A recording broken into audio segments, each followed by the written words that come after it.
الرجیم بسم اللہ الرحمن الرحیم الحمدللہ رب العالمین الصلاۃ والسلام علی رسولہ الکریم وعلی آلہ الطیبین الطاہرین المعصومین رب اشرح لی صدری ویسر لی امری واحلل عقدۃ من لسانی یفقہوا قولی۔ ناظرین عظام، مومنین کرام، السلام علیکم ورحمۃ اللہ وبرکاتہ۔ ولایت ٹی وی کی لائیو نشریات کے ساتھ پروگرام نور ولایت میں آپ کا میزبان ابصار علی نقوی حاضر خدمت ہے۔ مومنین عظام، عموماً یہ پروگرام آپ جناب حجت الاسلام والمسلمین آغا ظہیر الحسن نقوی صاحب قبلہ کی موجودگی میں دیکھتے ہیں، ان کے ساتھ یہ پروگرام دیکھتے ہیں، مگر چند دن کے لیے اس پروگرام کی ذمہ داری قبلہ نے میرے کندھوں پر ڈالی ہے۔ امید ہے کہ انشاءاللہ آنے والے چند دنوں میں اور آج کے دن سے ہم جس گفتگو کا آغاز کریں گے وہ آپ کے اور میرے لیے اور ہم سب کے لیے دین اور دنیا کے اندر باعث نجات ہوگا۔ گو کہ پروگرام میں وہ معیار گفتگو اور وہ علمی نکات تو یقیناً آپ سماعت نہیں فرما سکیں گے کہ جو اکثر قبلہ ظہیر کی موجودگی میں آپ کو سننے میں آتا ہے، مگر بہرحال میں اپنی طالب علمانہ سے آرائز کو کچھ اس انداز سے پیش کرنے کی کوشش کروں گا کہ وہ آپ کے لیے مفید ہو سکیں۔ یقیناً آج کا زمانہ میڈیا کا دور کہلاتا ہے، اور خدا تعالیٰ کا بھی یہ انداز ہے کہ خدا تعالیٰ ہمیشہ ہدایت کے جو ذرائع ہیں انہیں ہمیشہ وقت اور حالات کے ساتھ منسوب رکھتا ہے۔ یعنی انبیاء کے سابقہ ادوار کو اگر ہم اٹھا کر دیکھیں تو ہم یہ دیکھتے ہیں کہ اللہ رب العزت نے ہدایت کو بھی اس انداز میں کیا ہے کہ جو اس دور کے تقاضوں کے عین مطابق تھے، جس انداز سے لوگ سمجھتے تھے خدا تعالیٰ اسی انداز سے انہیں سمجھاتا تھا۔ یعنی اگر کبھی میڈیکل سائنس کا دور ترقی کر رہا تھا، طب کی دنیا میں آگے بڑھ رہے تھے لوگ، تو انبیاء کو معجزے بھی طب سے متعلق ملے۔ جناب عیسیٰ کا تذکرہ ہمارے سامنے ہے۔ بیان ہی اگر کبھی جادو اور سحر اپنے عروج پر تھا تو اللہ رب العزت نے اپنے ہادیان الہی کو اسی انداز کے ٹول فراہم کیے، اسی انداز کے معجزات فراہم کیے تاکہ وہ اپنی اپنی اقوام سے نبرد آزما ہو سکیں ہدایت کے معاملے میں۔ جناب موسیٰ ہمارے سامنے ہیں۔ بیان ہی ایک وہ دور آتا ہے کہ جب ادب اور شاعری اپنے عروج پر ہے، سرکار رسول اللہ ختمی مرتبت حضرت محمد مصطفیٰ صلی اللہ علیہ وآلہ وسلم کا دور، تو ہم دیکھتے ہیں کہ اللہ رب العزت قرآن کے ذریعے انسان کی ہدایت کرتا ہے۔ لہٰذا اس بات کی دلیل ہے کہ جیسے جیسے وقت کے تقاضے بدلیں، آگے بڑھیں، انسان جس انداز میں سمجھے خدا تعالیٰ اسے اس انداز میں ہی سمجھاتا ہے۔ آج میڈیا کا دور، اور میڈیا کے دور میں یہ ممکن ہی نہیں ہے کہ ذرائع ابلاغ کے دور کے اندر کہ جب دنیا میڈیا سے بہت زیادہ وابستہ ہے، ایسے میں ہمارے ہدایت کے طریقے صرف اور صرف ممبر تک محدود ہو جائیں یا صرف اور صرف روایتی مجالس تک محدود ہو جائیں۔ یقیناً ہمیں بھی ضرورت ہے کہ ہم بھی آج کے دور کے تقاضوں کے مطابق لوگوں تک حق پہنچائیں، اور ہماری یہ کوشش ہونی چاہیے کہ اپنے گھروں کے اندر وہ ماحول پیدا کریں، خصوصاً میڈیا سے متعلق ایک ایسی سوچ اپنائیں کہ ہم اسے اپنے اور اپنے بچوں کے لیے، اپنے ارد گرد موجود لوگوں کے لیے، اپنے گھرانے کے لیے، اپنے گھر والوں کے لیے، اپنے گھر کے ماحول کے لیے اسے سود مند بنائیں، اسے فائدہ مند بنائیں۔ اس قسم کے پروگرامز کو دیکھیں یا اس قسم کے پروگرامز کو گھر میں چلنے کی اجازت دی جائے جو گھر والوں کے باہمی اخلاق اور مذہب کے لیے فائدہ مند ہوں، کیونکہ ایک بات حتمی ہے کہ اگر ہم آج کے اس دور میں یہ میڈیا ہماری کردار سازی نہ کر سکے، اگر اس سے ہمیں ہدایت نہ مل سکے، اس سے اگر ہمیں مذہب نہ مل سکے، تو بنیادی طور پہ یہ ٹی وی حقیقتاً پھر ہمارے گھر میں ایک عذاب سے زیادہ حیثیت نہیں رکھتا۔ جو اس سے معلومات مل رہی ہیں، ہر معلومات بھی قیمتی نہیں ہیں، یا ہر معلومات بھی سود مند نہیں ہے، فائدہ مند نہیں ہے۔ لہٰذا ہماری یہ کوشش ہونی چاہیے کہ ہم اس سے زیادہ بہترین استفادہ کریں، اور اس سے زیادہ کیا بہترین استفادہ ہو سکتا ہے کہ اگر ہم اس سے اخلاق سیکھیں، مذہب سیکھیں، دین حاصل کرنے کی کوشش کریں، اور اگر وہ نہیں ہے تو پھر یہ صرف اور صرف فکر کا ضیاع ہے، یہ وقت کا ضیاع ہے۔ میں لفظ حرام تو استعمال نہیں کرتا احتیاطاً، مگر حقیقت یہ ہے کہ اگر اس سے اخلاق اور دین نہ سیکھا جائے بلکہ ایسے امور سیکھے جائیں جو خود انسانی فکر کے لیے مضر ہوں، انسانی عقائد اور دین کے لیے، اخلاق کے لیے مضر ہوں، پھر تو یقیناً اس کا استعمال حرام ہے۔ بہرحال ان چند نشستوں کے لیے آج اور آج سے پیوستہ چند شبیں جو آنے والی میں آپ کی خدمت میں انشاءاللہ حاضر ہوں گا، اس میں جو ہمارا موضوع ہے وہ بھی اخلاقیات سے متعلق ہے، یعنی بنیادی طور پہ اخلاقیات ہمارا موضوع ہے، کیونکہ یہ ایک ایسا زندہ موضوع ہے جس کی ہر وقت ہر معاشرے میں ضرورت ہے۔ اور اگر ہم دیکھیں تو شاید ہمارے گھر میں، ہمارے گھروں کے اندر، ہمارے عزاخانوں میں، ہمارے اجتماعی ماحول میں، ہماری آئلی زندگی میں اس موضوع کی شاید ہمیں سب سے بڑھ کر ضرورت ہے۔ دیکھا جائے تو اخلاقیات ایک ایسا مضمون ہے جس پر زیادہ سے زیادہ توجہ دینے کی ضرورت ہے، کیونکہ جس حد تک اخلاقیات ہماری زندگی کے اندر تقویت پکڑیں گے اور آگے بڑھیں گے، ہمارے کردار میں شامل ہوتے جائیں گے، ویسے ویسے نہ صرف ہمارا کردار لوگوں کے لیے سہل ہوتا چلا جائے گا، اگر ہمارے گھر میں اخلاقیات میں اضافہ ہوگا تو گھر کا ماحول جنت بنتا چلا جائے گا، اور اگر یہ ہماری آئلی زندگی میں شامل ہو گئے تو ہمارا پورا معاشرہ، ہماری سوسائٹی، ہمارا کلچر عظمت پاتا چلا جائے گا اور ایک خوبصورتی اپناتا چلا جائے گا۔ جب ہم بات کریں اخلاقیات سے تو ہمیں ہمارے مد نظر یہ بات ہونی چاہیے کہ اس کا تعلق امر بالمعروف سے ہے، نہیں عن المنکر سے۔ امر بالمعروف نہیں عن المنکر ایک ایسا تقاضۂ الہی ہے جو اللہ رب العزت نے ہر انسان کے اوپر واجب کیا۔ ہر انسان کے اوپر لازم ہے کہ وہ ابلاغ کرے ہر اس چیز کا جو احسن ہے، ہر اس چیز کا جو بہترین ہے، ہر وہ چیز جو اچھی ہے۔ فرمایا گیا کہ جو اپنے لیے پسند کرو وہ اپنے بھائی کے لیے پسند کرو۔ ایک مسلمان پہ فریضہ ہے کہ اگر کوئی اچھی بات وہ جانتا ہے یا اس تک ہے تو وہ اسے آگے پہنچائے، اپنوں کو پہنچائے، اپنوں تک پہنچائے، اگر وہ اپنے گھر والوں کو اپنا سمجھتا ہے ان تک پہنچائے، دوستوں کو اپنا سمجھتا ہے ان تک پہنچائے، معاشرے کو اپنا سمجھتا ہے تو اس تک پہنچائے۔ بے عین ہی نہیں عن المنکر کرنا، ہر وہ بات جو مضر ہے، ہر وہ بات جو انسان کے عقائد کے لیے فاسد ہے، انسان کے اخلاق کے لیے امور فاسدہ ہیں، ان کو ترک کرے اور دوسروں کو بھی اس کا ابلاغ کرے۔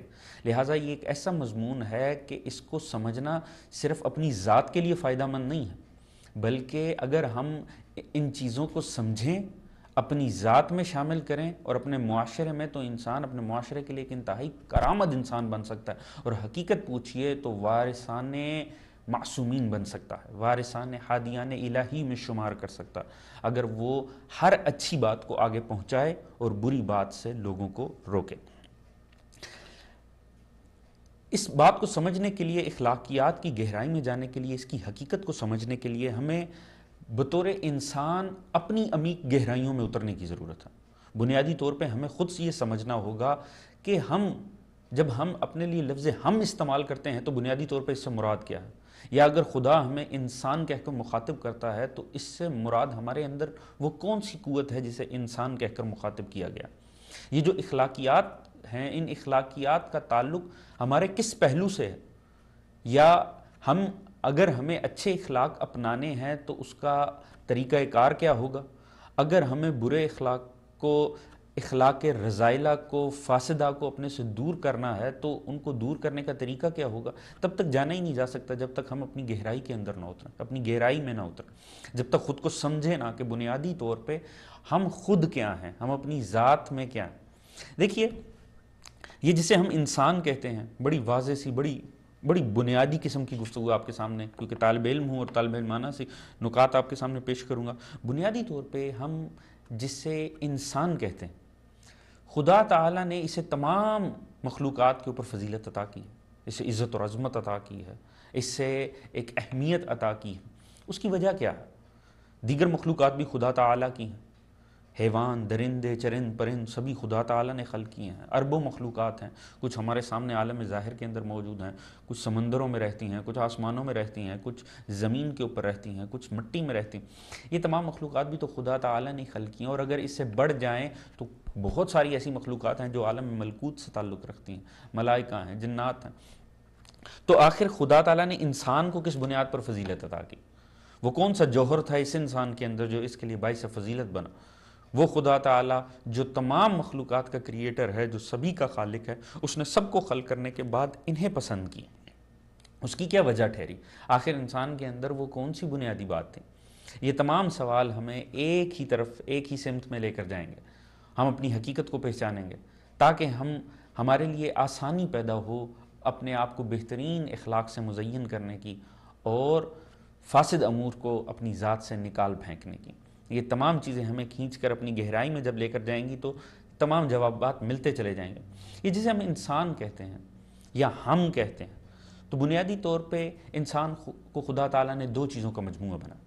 ایک یہ ظاہری بدن ہے، یہ ہماری دو آنکھیں، دو کان، ناک، منہ، ہونٹ، یہ جسم کا چمڑا، یہ ہڈیاں، یہ بال، یہ گوشت، یہ جو سب کچھ سامنے نظر آتا ہے، جو ہم ایک دوسرے کو دیکھتے ہیں یا ہم خود آئینے میں ایک دوسرے کو دیکھتے ہیں، اپنے آپ کو دیکھتے ہیں، یہ کیا ہے؟ بنیادی طور پہ انسان کا جسم۔ ایک یہ جسم ہے، اس کے اپنے کمالات ہیں، اس کے اپنے امور ہیں، اس کے اپنے معاملات ہیں، ایک یہ جسم ہے۔ بنیادی طور پہ دوسری وہ کون سی چیز ہے؟ دوسری وہ چیز ہے بنیادی طور پہ انسان کی جنس، بنیادی طور پہ روح، وہ ایک شے جو اللہ رب العزت نے اس جسم کے اندر مقید کر رکھی ہے۔ بنیادی طور پہ جب ہم کہتے ہیں ہم، تو اس سے مراد ہمارا یہ جسم ظاہر ہمارے لیے بھی نہیں ہوتا، یا خدا تعالیٰ جب ہمیں انسان کہہ کر مخاطب کرتا ہے تو بنیادی طور پہ وہ ہمارے اندر موجود اس ملکوتی انسان کو مخاطب کرتا ہے، نہ کہ اس جسم ظاہر کو۔ انسان دو چیزوں سے مل، ایک جسم، ایک اس کی بنیادی طور پہ نفس، وہ نفس جسے روح بھی کہا گیا، وہ جو انسان کی حقیقت ہے، وہ جو عالم ملکوت سے تعلق رکھتی ہے۔ یہ جسم کیا ہے؟ یہ ظاہری دنیا میں بنا، یہ ظاہری دنیا میں پروان چڑھا، اور ہم یہ جانتے ہیں کہ اس سے یہیں پر ہی گھل کر ختم ہو جانا، اس جسم کو مزید نہیں باقی رہنا، اس جسم کو ختم ہو جانا، اسے مٹی میں مٹی ہو جانا۔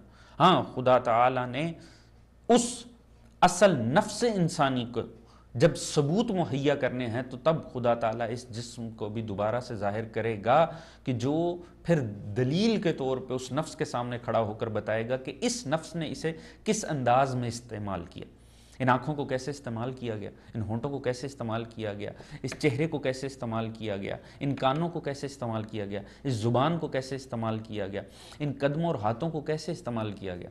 مگر بنیادی طور پہ جسم اس لیے نہیں ہے کہ یہ کوئی اعلیٰ ترقی پا سکے، یہ خدا کے ہاں یہ جسم کوئی اعلیٰ عظمت حاصل کر سکے، ایسا نہیں ہے۔ جسم ظاہر میں آیا پھر ختم ہو گیا۔ بنیادی طور پہ وہ نفس انسانی ہے جو بنیادی طور پہ طاقت پکڑ سکتی ہے، جسے عزت اور عظمت حاصل کرنا ہے، جس میں اتنی طاقت ہے کہ علماء فرماتے ہیں انسان وہ مخلوق نہیں ہے جسے فنا کے لیے خلق کیا گیا، انسان بنیادی طور پہ بقا کے لیے پیدا ہوا۔ تو اس بقا سے مراد اس کا جسم ظاہر نہیں ہے، بنیادی طور پہ وہ نفس انسانی ہے۔ یہ جسم کیا ہے؟ یہ صرف اور صرف ایک ذریعہ ہے کہ اللہ رب العزت نے اس ذریعے سے اس نفس انسانی کو جو عالم ملکوت سے تعلق رکھتا، جو پاک و پاکیزہ تھا خدا کے ہاں، خدا نے اسے زمین پر اس عالم ظاہر میں بھیجنے کے لیے، اس زمین کے اوپر بھیجنے کے لیے جو ذریعہ استعمال کیا، ایک سورس کے طور پہ جسے استعمال کیا، ایک ڈھانچے کے طور پہ جسے استعمال کیا، جسے بنیادی طور پہ جس کے اندر رکھ کے اس نفس کو بھیجا، وہ جسم ہے۔ جسم کی اس سے زیادہ حقیقت نہیں ہے بنیادی طور پر۔ تو بنیادی طور پہ اصل کمال کیا ہے؟ وہ نفس انسانی جسے خدا تعالیٰ اس جسم کے ذریعے یہاں بھیج رہا۔ اب اس سے تقاضا کیا ہے؟ اس سے تقاضا یہ ہے نفس انسانی سے کہ یہ یہاں پر آئے، اسی جسم ظاہر کو استعمال کرے، مگر اس انداز میں خدا کی اطاعت اور بندگی میں استعمال کرے کہ جس طرح ایک بلندی سے خدا نے اسے بھیجا ہے، یہ اپنے آپ کو بلند کر کے خدا کی نظر میں واپس جائے۔ یعنی جتنا عرصہ نفس انسانی اس حیات ظاہر میں رہے، اس دنیا میں رہے، اس جسم کو استعمال کرے خدا کی اطاعت میں، بندگی میں، اس کے ذریعے خدا کے ہاں اپنے درجات کو بلند کرے، اس جسم کو استعمال کرتے ہوئے وہ امور انجام دے جو خدا کی خوشنودگی کا باعث ہوں، اس جسم کو استعمال کرتے ہوئے ان امور سے قطعاً ہر حالت میں پرہیز کرے کہ جو خدا تعالیٰ کے ہاں معصیت شمار ہوں، جو خدا کی نظر میں انسان کو زیادہ اطاعت سے ہٹا دیتے ہیں۔ لہٰذا انسان حتی الامکان یہ کوشش کرے کہ اس جسم انسانی کو اس انداز میں استعمال کرے۔ کون استعمال کرے؟ نفس انسانی، بنیادی طور پہ وہ جوہر ملکوتی جو عالم ملکوت سے تعلق رکھتا ہے، جو پاک و پاکیزہ ہے، جو بنیادی طور پہ فنا کے لیے نہیں بقا کے لیے خلق ہوا، جو اس لیے خلق ہوا ہے کہ وہ خدا کے ہاں عزت و عظمت حاصل کرے، بلندی پہ جائے، اوج کمال کو حاصل کرے۔ خدا تعالیٰ نے اس نفس کی بنیاد کے اوپر بنیادی طور پہ انسان کو تمام مخلوقات سے افضل قرار دی، کیونکہ وہ نفس ایک ایسی شے ہے کہ جو اللہ رب العزت نے انسان کو عطا کی ہے، انسان ہی کے حصے میں یہ کمال آیا ہے، انسان کے حصے میں یہ نفس آیا ہے، اور اس کے ذریعے خدا کے ہاں اپنے مراتب کو بلند کرنے کا منقب بھی خدا تعالیٰ نے اس انسان کو عطا کیا۔ اب جب بات آتی ہے کہ نفس انسانی، تو دو اشیاء ہو گئیں انسان، جو انسان کہلایا، ایک جسم ایک نفس۔ جسم کچھ بھی نہیں ہے، عالم ظاہر میں آیا یا ختم ہو جا، بنیادی طور پہ کیا شے ہے؟ نفس انسانی۔ جسم کن چیزوں سے بنا وہ ہمارے سامنے، ہم اکثر دروس میں سنتے رہتے ہیں، اخلاقی دروس میں، آگ پانی مٹی ہوا۔ خدا تعالیٰ نے ان پر مشتمل رکھا ہمارے جسم ظاہر کو، اس بحث میں ہمیں جانے کی ضرورت نہیں ہے۔ نفس انسانی کو خدا تعالیٰ نے کس طرح ڈیزائن کیا؟ کیونکہ اگر ہمیں اخلاقیات کے ذریعے کہیں خدا کے اپنے مراتب کو بلند کرنا ہے، تو بنیادی طور پہ ہمیں سب سے پہلے تو یہ سمجھنا پڑے گا ہمارے اندر وہ کیا چیزیں موجود ہیں، کون کون سی حقیقتیں ہمارے اندر ہیں۔ ایک مرتبہ ہم انہیں سمجھ لیں تو بہت آسان ہو جائے گا اپنا علاج بھی کرنا اخلاقی، اپنے سے رذائل کو دور کرنا، اور اپنے آپ کو فضائل کی طرف لے کر جانا۔ ایک مرتبہ اگر اپنی حقیقت کا پتہ چل جائے تو جب ہم نفس کی بات کرتے ہیں تو بنیادی طور پہ نفس کن چیزوں پہ ڈیزائن ہے؟ تو ایسے میں علماء نے 4 عوامل قرار دیے ہیں کہ جو بنیادی ہیں نفس کے اندر، باقی جو کچھ ہے وہ ان کا محکوم ہے، ان سے نیچے ہے، ان پر مشتمل ہے، ان پر دار و مدار رکھتا ہے۔ بنیادی طور پہ نفس انسانی 4 چیزوں کے مجموعے کا نام ہے، 4 چیزوں کا ملاپ ہے، نفس انسانی بنتا۔ باقی جتنی بھی عمومی چیزیں ہیں وہ عمومی ہیں، وہ ان سے نیچے ہیں۔ وہ 4 چیزیں کیا ہیں؟ نفس انسانی کو اللہ رب العزت نے جن 4 جوہروں سے متصف کیا ہے، وہ سب سے پہلے اس میں ہے عقل، عقل انسانی، قوت عقل۔ یہ بنیادی طور پہ نفس انسانی کا پہلا محرک۔ دوسری چیز قوت شہویہ، شہوت، قوت شہوت انسان کا، نفس کا دوسرا حصہ۔ تیسرا قوت غضب، قوت غضبیہ، یہ نفس انسانی کا تیسرا انگریڈینٹ آپ شمار کر لیں۔ چوتھا قوت وہم، وہم کی قوت۔ یہ 4 قوتیں بنیادی طور پہ مل کے نفس انسانی کو ڈیزائن کریں۔ یہ ایک بڑا تمہیدی قسم کا میں آپ کے سامنے گزارشات اپنی پیش کر رہا ہوں، کیونکہ آنے والے دنوں میں اگر ہم اس حقیقت کو ایک مرتبہ سمجھ لیں گے، اچھی طرح سے اپنے اندر بٹھا لیں گے، تو یقیناً انتہائی آسان ہو جائے گا پھر اپنے آپ کو پہچاننا، اپنا ایک خود احتسابی کے عمل سے گزرنا، اپنے آپ کو بنیادی طور پر نوٹ کرنا کہ وہ کون کون سے امور ہیں جن کی ہمیں ضرورت ہے اخلاقی حوالے سے، کیا کیا کام ہمیں کرنے چاہیے اور کس سمت میں کرنے چاہیے۔ جب تک ہمیں اپنے نفس کی ان 4 محرکات سے بنیادی طور پہ آگہی نہیں ہوگی، تب تک ہم اپنے آپ کو اخلاقی حوالے سے ترقی عطا نہیں کر سکتے، بلند نہیں کر سکتے، یا یوں سمجھ لیجئے کہ پھر ہم اصل مرض تک نہیں پہنچ سکتے یا اصل علاج تک نہیں پہنچ سکتے، جب تک ہمیں اپنے نفس کی ان 4 چیزوں کا علم اچھی طرح سے نہ ہو۔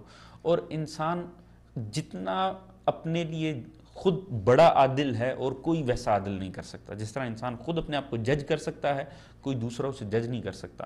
لہٰذا ہمیں ان امور کو سمجھ کر پھر ہم اپنے آپ کو جج کریں گے تو بہت آسان ہوتا چلا جائے گا۔ نفس انسانی کن 4 چیزوں پر بنا؟ عقل، قوت عقل، قوت شہوت، قوت غضب، قوت وہم۔ یہ 4 بنیادی قوتیں ہیں جو نفس انسانی کو ڈیزائن کر رہے ہیں۔ باقی جو کچھ بھی ہیں وہ ذیلی شاخیں ہیں، وہ سب ان کے تحت ہیں، ان کے عملاً وہ ان کے نیچے ہیں، بنیادی طور پہ وہ کوئی اہم حیثیت نہیں رکھتی۔ یہ وہ 4 بنیادی چیزیں ہیں جو نفس انسانی کو ڈیزائن کر رہے ہیں۔ اب یہ 4 چیزیں جو نفس انسانی کو ڈیزائن کر رہی ہیں، ان کے اندر ایک عجیب قسم کی الگ کشمکش ہے۔ بنیادی طور پہ اسے علامہ احمد نراقی نے انتہائی خوبصورت حسین انداز میں ہمیں سمجھانے کی کوشش کی ہے عروج السعادت میں، لہٰذا میں اس انداز میں ہی آپ کے سامنے وہ جس مثال کو انہوں نے بروئے کار لا کر اس مضمون کو سمجھایا، میں اسی انداز میں اس مضمون کو سمجھانا چاہوں گا۔ وہ فرماتے ہیں کہ کچھ اس طرح سے ہے کہ نفس انسانی مملکت جسم کا بادشاہ ہے، کنگ ہے، یعنی اس کا راج ہے۔ نفس انسانی جسم انسانی کے اوپر راج کرتا ہے، جسم ایک مملکت کی طرح ہے، ایک سلطنت کی طرح ہے، اور اس کا جو سلطان ہے، اس کا جو کنگ ہے، اس کا جو بادشاہ ہے، وہ نفس انسانی۔ اس نفس انسانی کے 4 وزیر ہیں بنیادی طور پر، جو اس کنگ کو چلاتے ہیں، جو اسے اس مملکت کے اوپر، اس سلطنت کے اوپر اس سے راج کرواتے ہیں۔ ان میں سے سب سے پہلا کون ہے جو وزیر اعظم ہے؟ وہ ہے عقل، قوت عقل۔ اس وزیر کا کام کیا ہے؟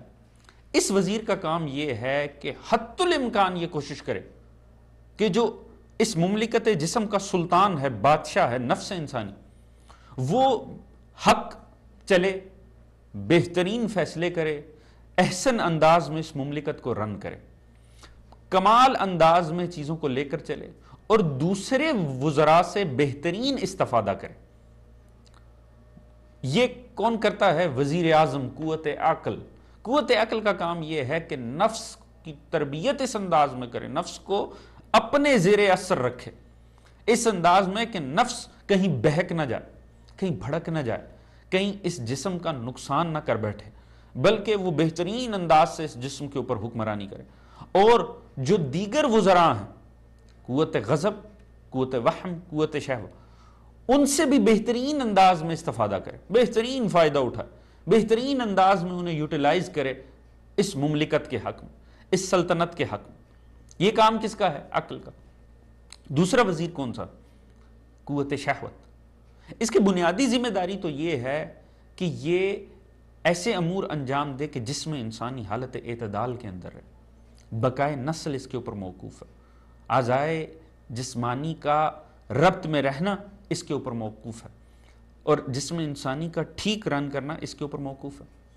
یہ تو اس کی خوبی ہے بنیادی طور پہ جو اس کا کام ہے۔ مگر مسئلہ یہ ہے کہ قوت شہوت چاہتی یہ وزیر چاہتا یہ کہ بادشاہ کو اپنے قبضے میں کر لے، نفس انسانی کو اس انداز میں تسخیر کرے کہ وہ صرف اور صرف ایسے معاملات میں ڈوب جائے، غرق ہو جائے، جس میں انسانی کو اس طرح سے استعمال کرے کہ وہ عقل کی تسلیم نہ کرے، وہ خدا کے ہاں اپنے مراتب کو بلند نہ کرے، نفس انسانی جسم کو استعمال کرتے ہوئے خدا کی طرف نہ بڑھے، بلکہ امور شیطانیہ میں پڑا رہے، ذلیل کر دے اس جسم کو، اس کو رذائل کے اندر لے جائے، اس کو امور فاسدہ کے اندر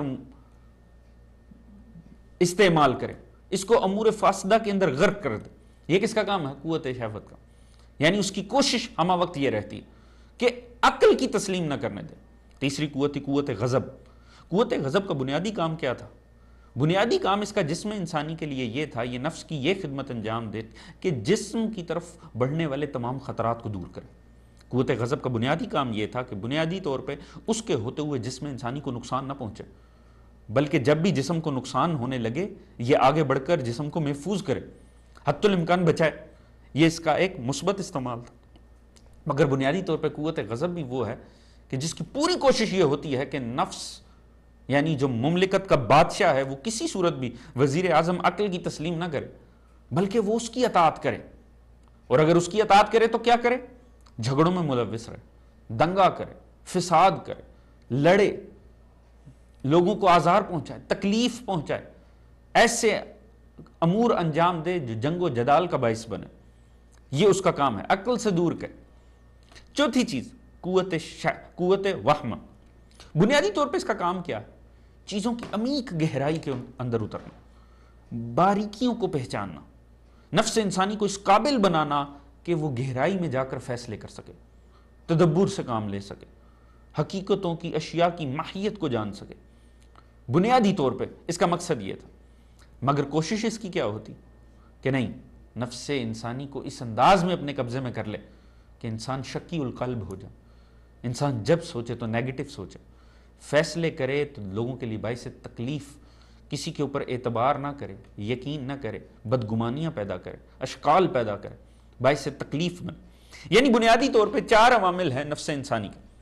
خدا تعالیٰ نے جو ان کو جس مقصد کی خاطر خلق کیا ہے وہ مثبت ہے، مگر بنیادی طور پہ ان میں سے 3 قوتیں نفس کے ساتھ ایسی لگی ہوئی ہیں کہ اگر انسان خود کو ان کے حوالے کر دے تو اس کے بعد صرف تباہی اور تباہی، اس کے بعد صرف اور صرف فساد ہے۔ اس کے بعد کیا ہے؟ اس کے بعد اگر انسان اپنے آپ کو ان 3 عوامل کے حوالے کر دے اور عقل کی تسلیم نہ کرے تو قوت شہوت، غضب، وہم انسان کو گرا دے، انسانیت کے درجے سے پست کر دے۔ دیکھیے یہ انسان ہے جس کے لیے کہا گیا اولئک کالانعام بل ھم اضل، یہ حیوان ہیں، یہ حیوانوں سے بھی گئے گزرے۔ انسان کے لیے خدا نے کہا، وہ مخلوق جس کو خدا نے کہا کہ اسے تمام مخلوقات پہ اس نے فضیلت عطا کی ہے، جسے تمام مخلوقات پہ جسے خدا نے عظمت عطا کی، اس انسان کو جس کی خاطر خدا نے یہ حسین کائنات بنائی، یہ شب و روز خلق کیے، اس انسان کے متعلق اس نے خود ہی فرماتا ہے اولئک کالانعام، یہ انسان ہی نہیں، یہ تو حیوان، اور وہ بھی انسان ہے جس کے لیے اس نے فرمایا لولا لما خلقت الافلاق، اگر آپ نہ ہو تو میں افلاق کو خلق ہی نہ کرتا۔ یعنی انسان بنیادی طور پہ اگر پست اور گھٹیا ہو جائے تو اس درجے پہ بھی چلا جاتا ہے کہ جب انسان ہی نہ کہلائے، اور ایک طرف اعلیٰ عزت اور عظمت اور مرتبہ وہ بھی ہے کہ اس کی خاطر اس کائنات کو وہ نہ ہو تو کائنات خلق میں۔ بنیادی طور پہ مقصد کیا ہے؟ یعنی انسان بنیادی طور پہ دونوں ہی انتہاؤں کے اوپر جا سکتا، انسان کے اندر یہ دونوں ہی صلاحیتیں موجود ہیں کہ اگر پست ہونا چاہے تو پستی کی انتہا نہ رہے، اور اگر کمال پہ جانا چاہے تو کمال کی خدا نے اس کے لیے کوئی انتہا نہیں رکھی، پوری دنیا پوری کائنات اس کے لیے مسخر کر دی۔ مگر ہم یہ دیکھیں گے انشاءاللہ جب آگے بڑھیں گے تو ہم یہ دیکھیں گے کہ اگر کوئی انسان اتنا پست اور ذلیل ہو جاتا ہے، اتنا گھٹیا ہو جاتا ہے، اتنے درجے سے گر جاتا ہے، تو اس کی وجہ بھی اور کچھ نہیں، یہی نفس انسانی کے اندر موجود 4 عوامل ہوں گے۔ اور اگر کوئی عزت اور عظمت اور کمال میں بڑھ جاتا تو اس کی عزت اور عظمت اور بلندی اور عروج کمال کا باعث بھی یہی 4 عوامل ہوں۔ یعنی بنیادی طور پہ نفس انسانی کے یہ 4 مرکزی انگریڈینٹس، یہ مین اس کے پہلو، یہ 4 یہ اس طرح کے ہیں کہ اگر کوئی پست ہے تو ان کی بنیاد پہ، اگر کوئی اعلیٰ و عرفہ ہے تو وہ ان کی بنیاد کے اوپر۔ اور اس میں کیا ہے؟ ایک ہے قوت عقل، وہ قوت جس کے متعلق انسان کا کمال یہ ہے کہ وہ اپنے دیگر تمام نفسانی قوتوں کو، اپنے نفس میں موجود باقی جتنی بھی پاورز ہیں، وہ جو دیگر وزراء ہیں نفس کے، انہیں بنیادی طور پہ اس عقل کے تابع کرتے ہیں۔ اگر انسان یہ کرنے میں کامیاب ہو جائے تو پھر عقل نفس کو کبھی بھی ان قوتوں کو غلط استعمال نہیں کرنے دے گی۔ قوت شہوت، قوت غضب، قوت وہم، وہ ان کو بہترین استفادہ کروائے گی، اور اس کا نتیجہ کیا نکلے گا؟ اس کا نتیجہ یہ نکلے گا کہ انسان ہر حوالے سے ایک بہترین حالت میں ہمارے سامنے آئے گا۔ مگر اگر خدا نہ خواستہ انسان کی عقل پست ہوتی چلی جائے، یا یوں کہہ لیجئے کہ دیگر طاقتیں قوت پکڑتی چلی جائیں، تو اس کا نتیجہ یہ نکلے گا کہ عقل مرتی چلی جائے گی، عقل کمزور ہوتی چلی جائے گی، اور جو انسان ہمارے سامنے آئے گا خدا نہ خواستہ وہ ایک ایسا انسان ہوگا کہ جو ظاہر میں انسان ہوگا، حقیقت میں اولئک کالانعام، بنیادی طور پہ حیوان ہوگا۔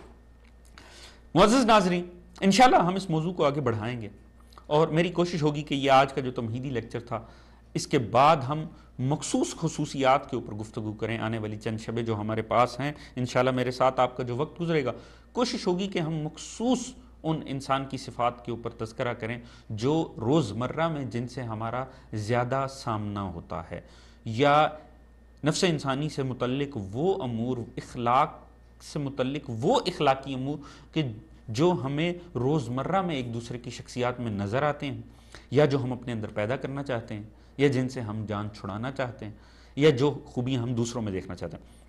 ابھی انشاءاللہ ہم آپ کی لائیو ٹیلی فون کالز کی طرف بڑھیں گے، اور ایسے میں میری آپ سے یہ درخواست ہوگی، ابھی انشاءاللہ نمبر آپ کے سامنے سکرین پہ آ جائے گا، آپ لازمی کال کیجئے، اور اس میں ایک درخواست آپ سے یہ ہوگی کہ ویسے تو میں روزانہ کی بنیاد کے اوپر اس پروگرام کی نوعیت سے آگاہ نہیں ہوں کہ کس انداز میں سوال و جواب کا سلسلہ چلتا ہے۔ میری گزارش یہ ہوگی کہ ہم جس موضوع کو ہم نے شروع کیا، اگلے آنے والی چند شبوں میں تقریباً 8 سے 10 شبیں ہیں، ہم انہی شبوں کے اوپر گفتگو کریں، ہم ان شبوں میں اسی موضوع کے اوپر گفتگو کریں، اور جو آپ کے سوال ہوں کائنڈلی کوشش یہ کیجئے کہ آپ اس موضوع سے مطابقت میں سوال کیجئے، یا لازمی نہیں ہے سوال کرنا، اگر آپ سوال نہیں کریں میری کوشش ہوگی میں کوئی آپ سے سوال کروں، یا آپ خود اخلاقی امور سے متعلق آگاہ کریں. آپ خود اپنی آراء پہنچائیے کہ آپ کی نظر میں اخلاق کی کیا اہمیت ہے، آپ کی نظر میں بہترین انسان کی خوبی کیا ہے، یا آپ اپنے دوستوں میں یا اپنے عزیزوں میں یا اپنے ملنے والوں میں آپ کون سی خصوصیت کو سب سے زیادہ پسند کرتے ہیں، یا آپ ایک کامل نفس کو کس انداز میں دیکھنا، اس سے کن خوبیوں سے متصف دیکھنا چاہتے ہیں، یا آپ کی نظر کے اندر جب آپ کسی انسان کو جج کرتے ہیں تو آپ کس خوبی کے اوپر سب سے زیادہ توجہ کرتے ہیں، وہ کون سی خوبی ہے جو آپ کو سب سے زیادہ پسند آتی ہے. کوئی بھی ایسا سوال جو اخلاقیات سے متعلق ہو، اخلاق سے متعلق ہو، یا ہمیں آنے والے چند دنوں میں بڑا فائدہ دے گا اگر یہ ہو سکے کہ آپ اپنے تجربات شیئر کیجیے. آپ اگر یہ بتا سکیں کہ کون سے ایسے امور ہیں جن سے آپ کا سامنا ہوا، کوئی ایسا واقعہ آپ کے ساتھ. ہر انسان بہت سی کہانیاں اپنے اندر رکھتا ہے، ہر انسان بہت سے ایسی واقعات رکھتا ہے جب اس کے ساتھ کوئی ایسا معاملہ پیش آیا، کسی نے اس کے ساتھ بد اخلاقی کا مظاہرہ کیا، اسے کس طرح اخلاقی حوالے سے ہرٹ کیا، یا اگر اخلاقی حوالے سے کوئی درس دیا یا فائدہ پہنچایا تو وہ کس انداز کا پہنچایا. اس سے ہوگا یہ کہ کم از کم ہمیں اپنے اس موضوع کے حوالے سے آگے بڑھنے کا موقع ملے گا، اور ہم ایک موضوع کو جس کو ہم نے لیا ہے، ہم بنیادی طور پہ صرف یہ نہیں ہوگا کہ ہم یہ صرف رسمی انداز میں صرف پروگرام کی حد تک، میرا یہ ہے کہ کرنے کی حد تک پروگرام، اور آپ کا صرف ایک شام میں تھوڑا سا وقت گزارنے کے لیے سننے کی حد تک صرف معاملہ یہی رہے. نہیں، اگر ہم اس ایک موضوع کے اوپر ہی گفتگو کرتے رہے اور آگے بڑھتے رہے تو، اور اس موضوع سے ہٹے نہ، تو اس کا فائدہ یہ ہوگا کہ کم از کم ان 8-10 شبوں کے بعد اخلاق کے حوالے سے چند ایسے امور لازمی ہمارے ذہنوں میں ہوں گے، چند ایسے نکات کم از کم ہماری گفتگو کے اندر لازمی آ جائیں گے.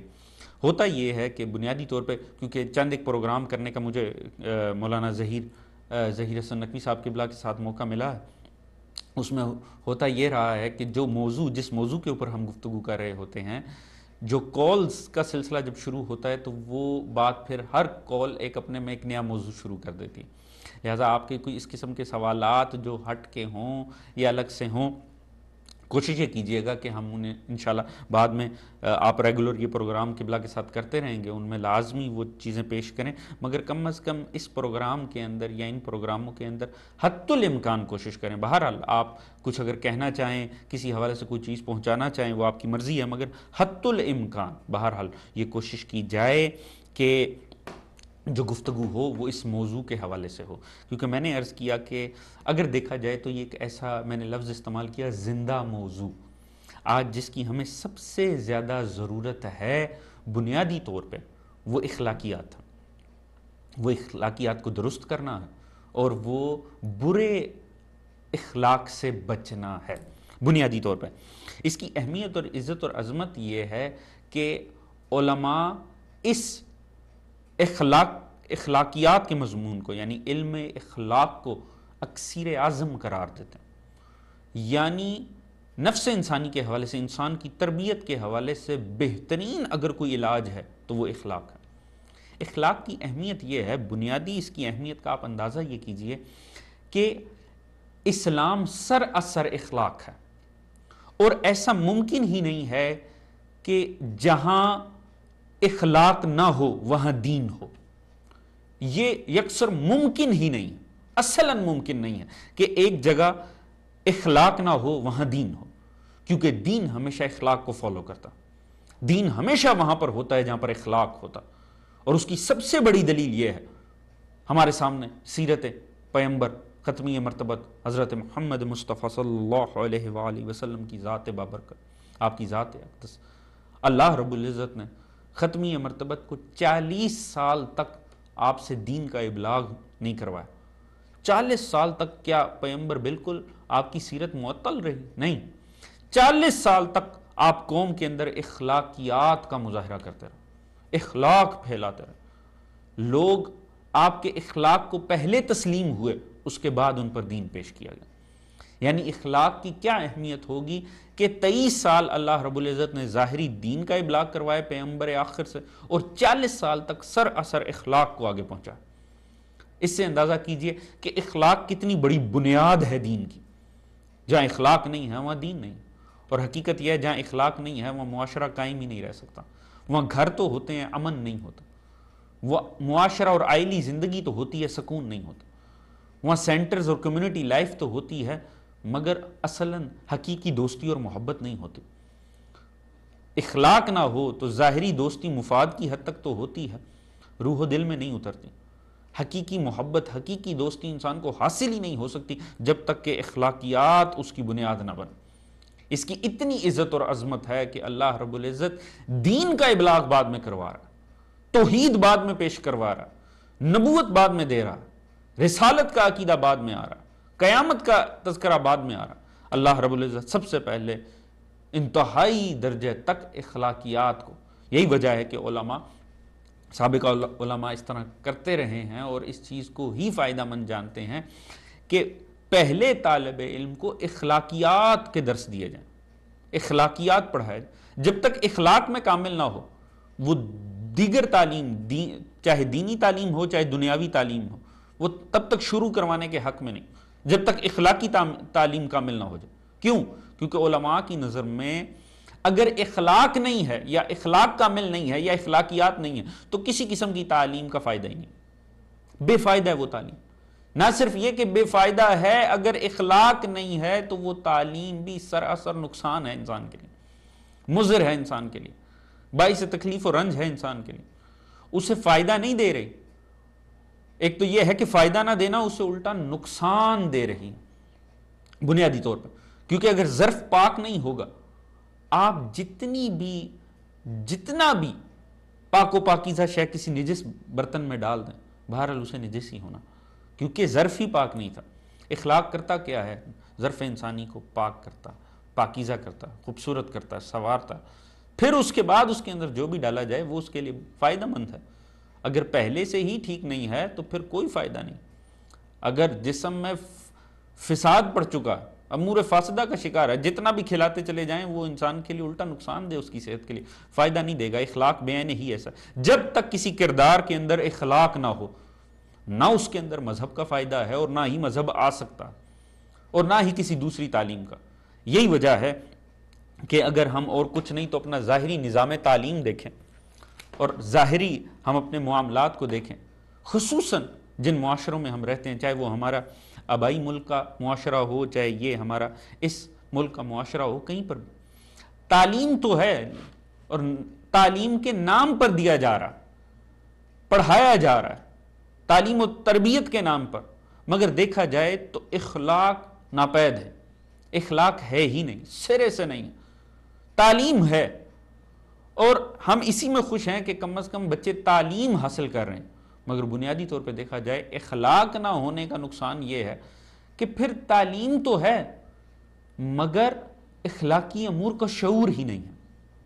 بنیادی طور پہ تعلیم تو ہے تو گھروں میں سکون نہیں ہے، تعلیم ہے معاشرے کے اندر امن نہیں ہے. اس کی وجہ کیا ہے کہ علم کے نام کے اوپر جمع خرچ تو پڑھایا جا رہا ہے مگر بنیادی طور پہ نفس انسانی کی تربیت نہیں ہو رہی. چونکہ پیچھے اس کی بنیاد اخلاق نہیں ہے لہٰذا بے فائد ہے وہ ساری تعلیم. یہی وجہ ہے کہ حکماء اور علماء اخلاق کو سب سے زیادہ اہمیت ہے کہ پہلے اخلاق ہو نفس انسانی کی. سب سے بہترین تربیت یہ ہے کہ وہ اخلاق سے مزین ہو، اس کے بعد سب کچھ ہو. اگر اخلاق نہیں ہے تو یہ ظاہری تعلیم بھی اس کے لیے الٹا نقصان دے. علامہ اقبال نے بھی کچھ اسی انداز میں کہا تھا کہ اٹھا کر گلی میں پھینک دیجیے، نئی تہذیب کے انڈے ہیں گندے. اندازہ کیجئے اگر نئی تہذیب کے انڈے اس دور میں گندے تھے تو اب تو یہ اس دور کے اندر کیا امور ہوں گے. اس نئی تہذیب نے ہماری نسل کو کیا دینا ہوگا. جب تک اخلاقیات نہیں ہیں، بنیاد نہیں بنتے، تب تک چیزیں بے فائدہ ہیں.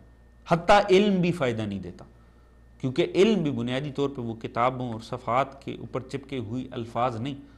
خدا نے علم کو بھی نورانی شے رکھا ہے، وہ قلوب انسانی کے اوپر اسے القاء کرتا ہے. ممکن ہی نہیں ہے. اسی وجہ سے مولا امیر نے فرمایا، معصوم کا فرمان ہے کہ علم شریف کی شرافت اور کمینے کی کمینگی میں اضافہ کرتا.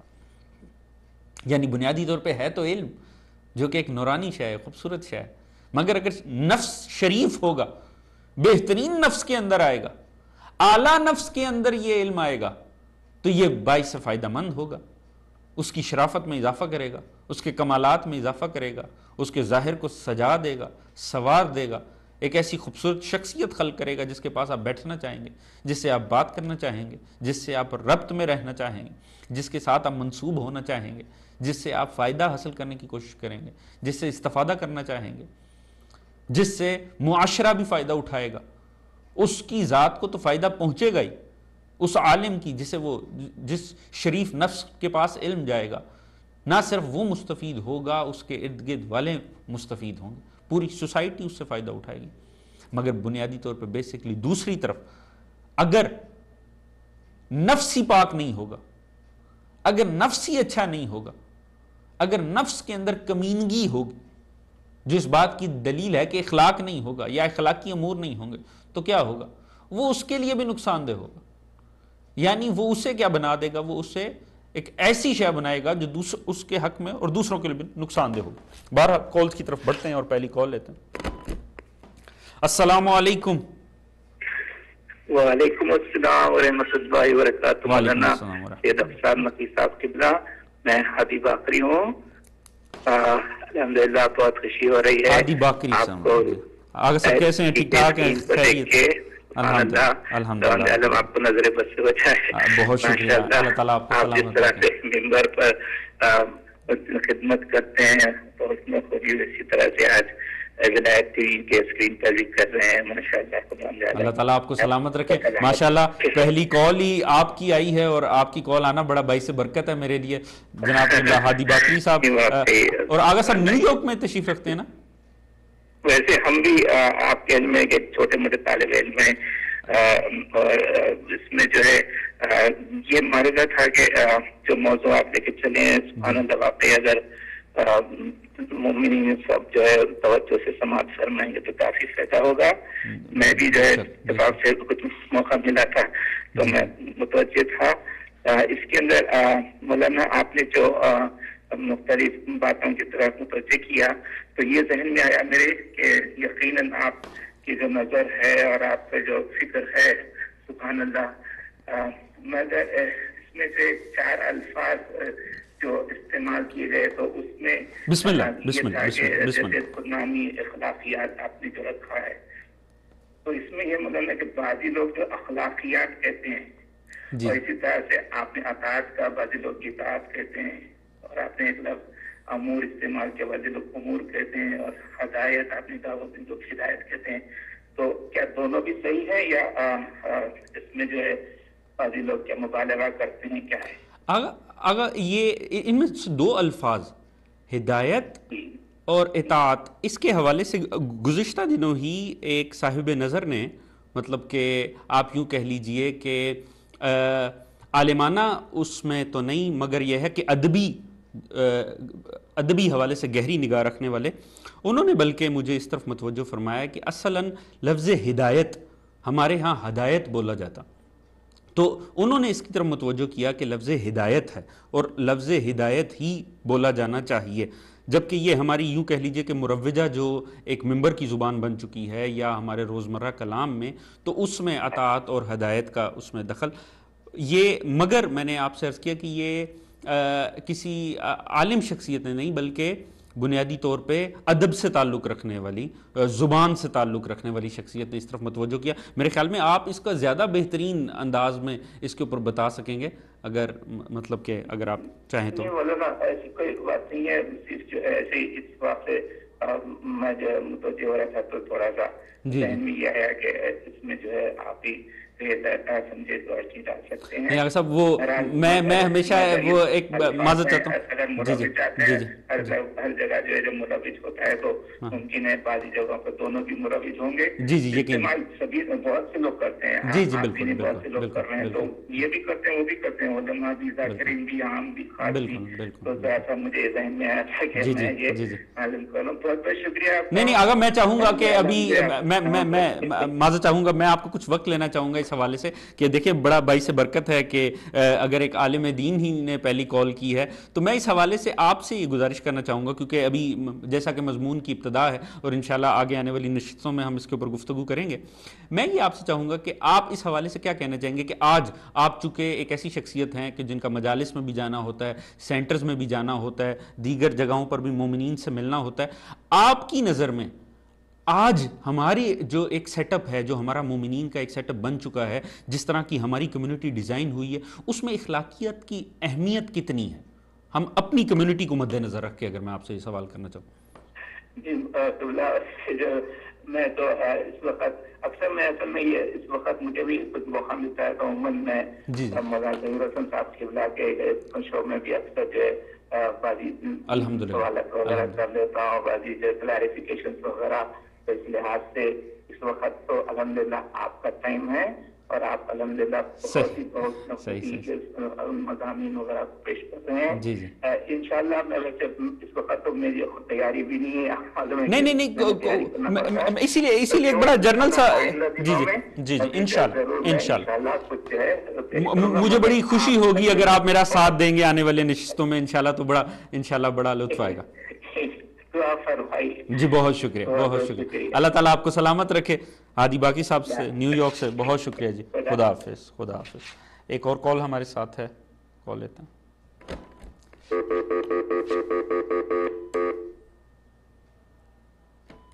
جی السلام علیکم۔ وعلیکم السلام، قبلہ حضور، یا علی مدد، غلام علی، ماجد موسی بات کر رہا ہوں۔ جی ماجد موسی صاحب، وعلیکم السلام ورحمۃ اللہ وبرکاتہ۔ ماجد موسوی صاحب کیسے ہیں؟ آگا صاحب ٹھیک ٹھاک ہیں، خیریت ہے؟ مولا کا ستا ہے۔ ماجد موسوی صاحب نیو جرسی سے آئے تھے تو میں بولا چلیے میں بھی بول رہا آ کے آپ کے ساتھ دے دوں گا، ہو جاؤں گا سوال۔ اچھا ماشاء اللہ ماشاء اللہ، کیوں نہیں؟ آگا صاحب آپ سنائیں، آپ ٹھیک ٹھاک ہیں، خیریت ہے؟ مولا کا ستا ہے، بس آئی ایم ایم کے پروگرام کنارہ میں تھا جی 3 دن پیسوں مار رہا، بہت علی علی کر دیا پورے آئی ایم ایم کے پروگرام میں۔ ماشاء اللہ ماشاء اللہ ماشاء اللہ۔ کافی لوگ آئے تھے۔ تو موسوی صاحب آپ تو ماشاءاللہ اتنا مجالس میں جاتے ہیں، ابھی آپ نے پروگرام آپ شروع سے دیکھ رہے ہیں یا ابھی آپ نے بالکل ابھی آپ تشریف لائیں؟ نہیں، آپ آئے وقت ہی میں کھولا تھا، پہلے وہ پروگرام دیکھا، جی آپ لائٹ پہ آئے۔ صحیح آگا صاحب، میں یہ آپ سے پوچھنا چاہوں گا، آپ ماشاءاللہ اتنی مجالس میں شرکت کرتے ہیں، آپ مومنین سے ملتے ہیں، آپ کیا بنیادی طور پہ، اور ماشاءاللہ میں خود آپ کو ذاتی حیثیت میں جانتا ہوں، جتنی محبت اور جس اخلاق سے آپ پیش آتے ہیں، آپ کی نظر میں مومنین کے درمیان اخلاق کی کیا اہمیت ہے؟ ایسا ہے بولنے سے میرے کو تو ظاہر نہیں کرتے، میرے ساتھ تو بہت ہی اچھا رہتے، الحمدللہ میں ان کے ساتھ رہتا ہوں، جو چیز میں میرے کو پسند نہیں ہے صاحب بول دیتا ہوں۔ اچھا میں یہ چیز آپ غلط ہو رہے ہیں، اور میں سب سے پہلی بات تو مولویوں کو اگر کوئی بولے تو میں برداشت نہیں کرتا۔ صحیح ہے۔ چلیے بہرحال حق بات جو ہے وہ اسی انداز میں ہونی چاہیے، مگر یہ ہے کہ شائستگی کے ساتھ، محبت کے ساتھ۔ بہرحال بہت شکریہ آپ نے اس سوال کا، بہرحال جو ایک نقطہ میں لینا چاہ رہا تھا آگے وضاحت کے لیے، وہ کم از کم مجھے لازمی مل گیا، بہت شکریہ۔ بسم اللہ الرحمن الرحیم، نعرہ تکبیر، اللہ اکبر، نعرہ رسالت یا رسول اللہ، نعرہ حیدری یا علی، نعرہ خیبری یا علی، نعرہ صدری یا علی، دم دم علی علی، دم دم علی علی، ہر دم علی علی، ہر دم علی علی، اللہم صلی علی محمد وآل محمد وعجل فرجہم۔ بہت شکریہ مجید صاحب، زندہ آباد، زندہ آباد، زندہ آباد، لبیک یا حسین، لبیک یا حسین، ولایت ٹی وی زندہ آباد، اللہم صلی علی محمد وآل محمد، آپ کی ٹیم زندہ آباد۔ بہت شکریہ جی، اپنا خیال رکھیے گا، خدا حافظ، خدا حافظ۔ یہ جی ماجد موسوی صاحب تھے نیو جرسی سے، ان سے پہلے جناب قبلہ ہادی باقری صاحب نے کال کی نیو یارک سے، میں انتہائی ممنون و مشکور ہوں ان کا۔ اور انشاءاللہ میری کوشش ہوگی کہ انشاءاللہ آنے والی شبوں میں بھی قبلہ سے بھی ہم استفادہ کریں، اور اس موضوع کے حوالے سے میں یہی میری کوشش ہے کہ ہر کالر کے ساتھ کم از کم اس موضوع کے حوالے سے کوئی ایک ایسی بات ہو کہ ہم یہ ایک ایسا مضمون ہے، میں نے آپ سے عرض کیا کہ صرف یہ ایک زندہ موضوع ہے، یہ ایک ایسا موضوع ہے جو ہمہ وقت ہمارے ساتھ ہے، ہمہ جہت موضوع ہے، کئی حوالے سے ہمیں اخلاقی امور پیش آتے ہیں، بہت سے امور میں ہم لوگوں سے، انسان معاشرے سے بہت کچھ سیکھتا ہے، دیگر مومنین کے ساتھ رویے اور ایٹیچیوڈ میں، لہٰذا کوئی نہ کوئی ہمیں ایک ایسی بات ملے جس کی بنیاد کے اوپر وہ ایک سے پتہ چلے اور سب کے لیے باعث استفادہ بنے۔ لہٰذا آپ نے یہ دیکھا کہ بڑے ہر مومن کی اپنی خوبصورتی ہوتی ہے اور اپنے انداز ہوتا ہے بیان کرنے کا۔ ماجد موسی صاحب نے ایک بات کی کہ میں جو ٹھیک بات ہوتی ہے، حق بات ہوتی ہے، وہ کہہ دیتا ہوں۔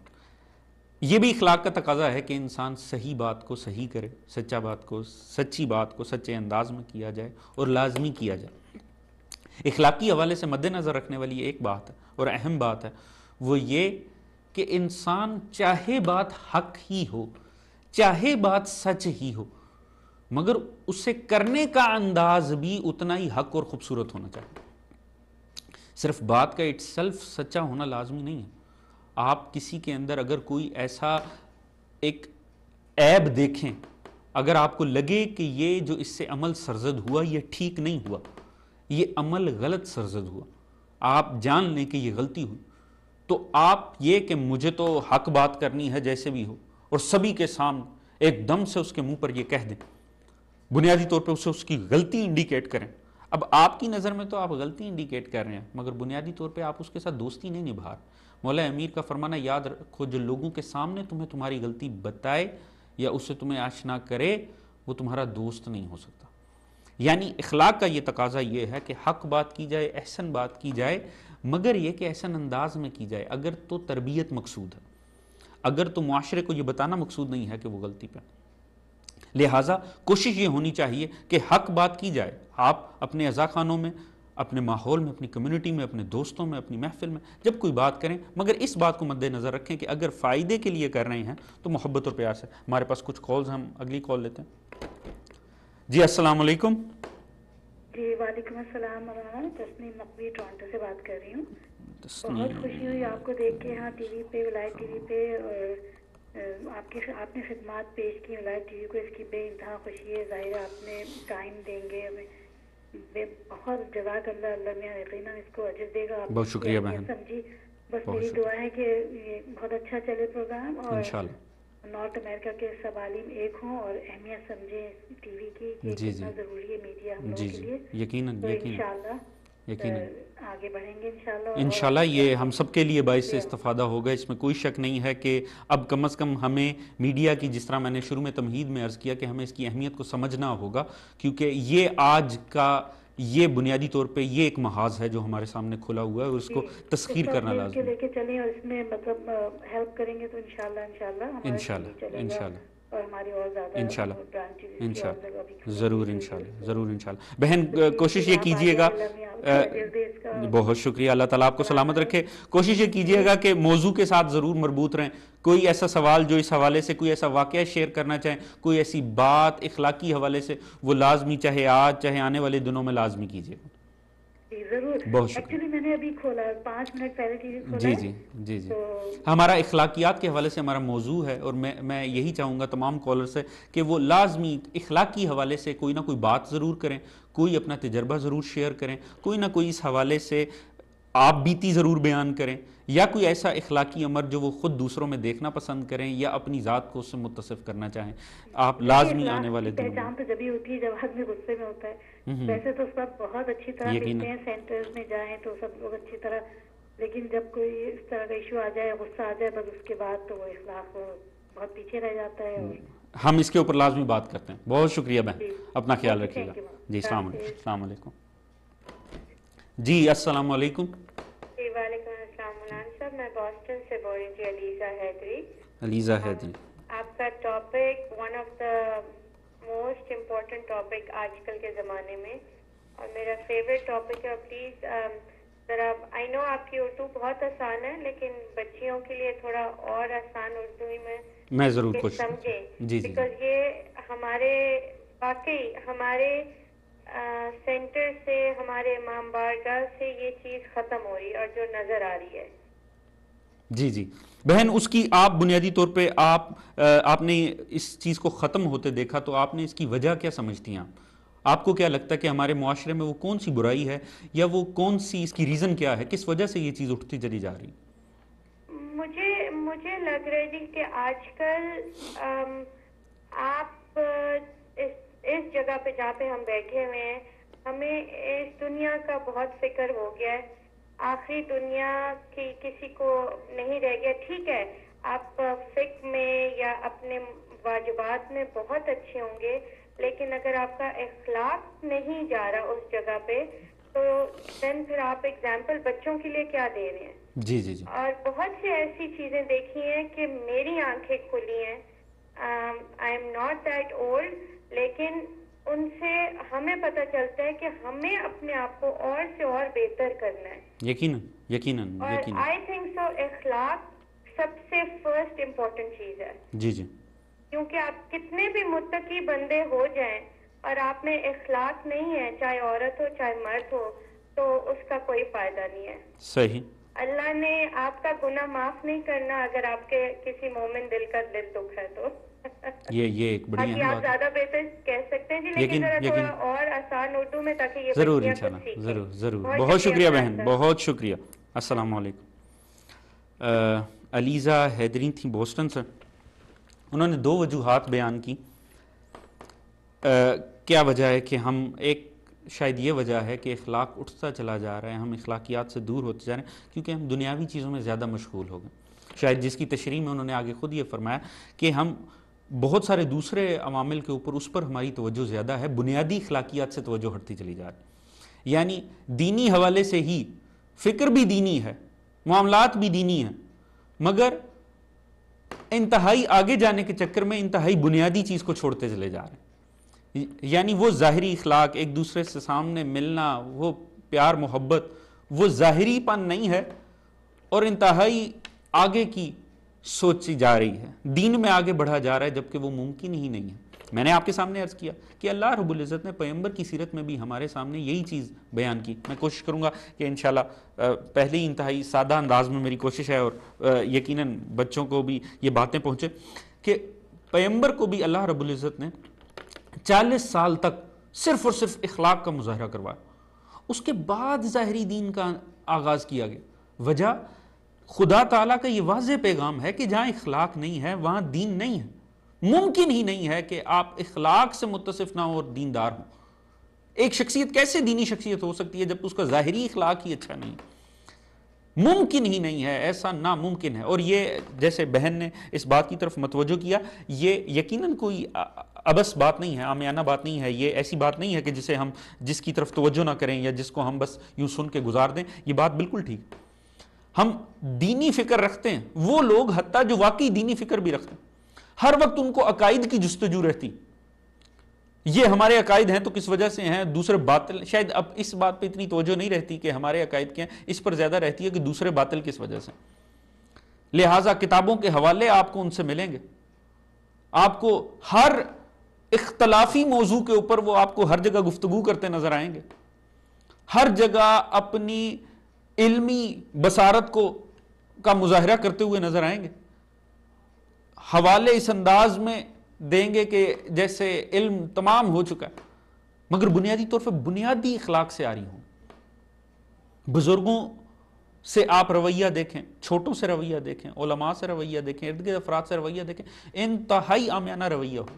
یعنی بنیادی طور پہ ایسا رویہ ہوگا جو قابل قبول نہ ہو، ناپسندیدہ رویہ ہو.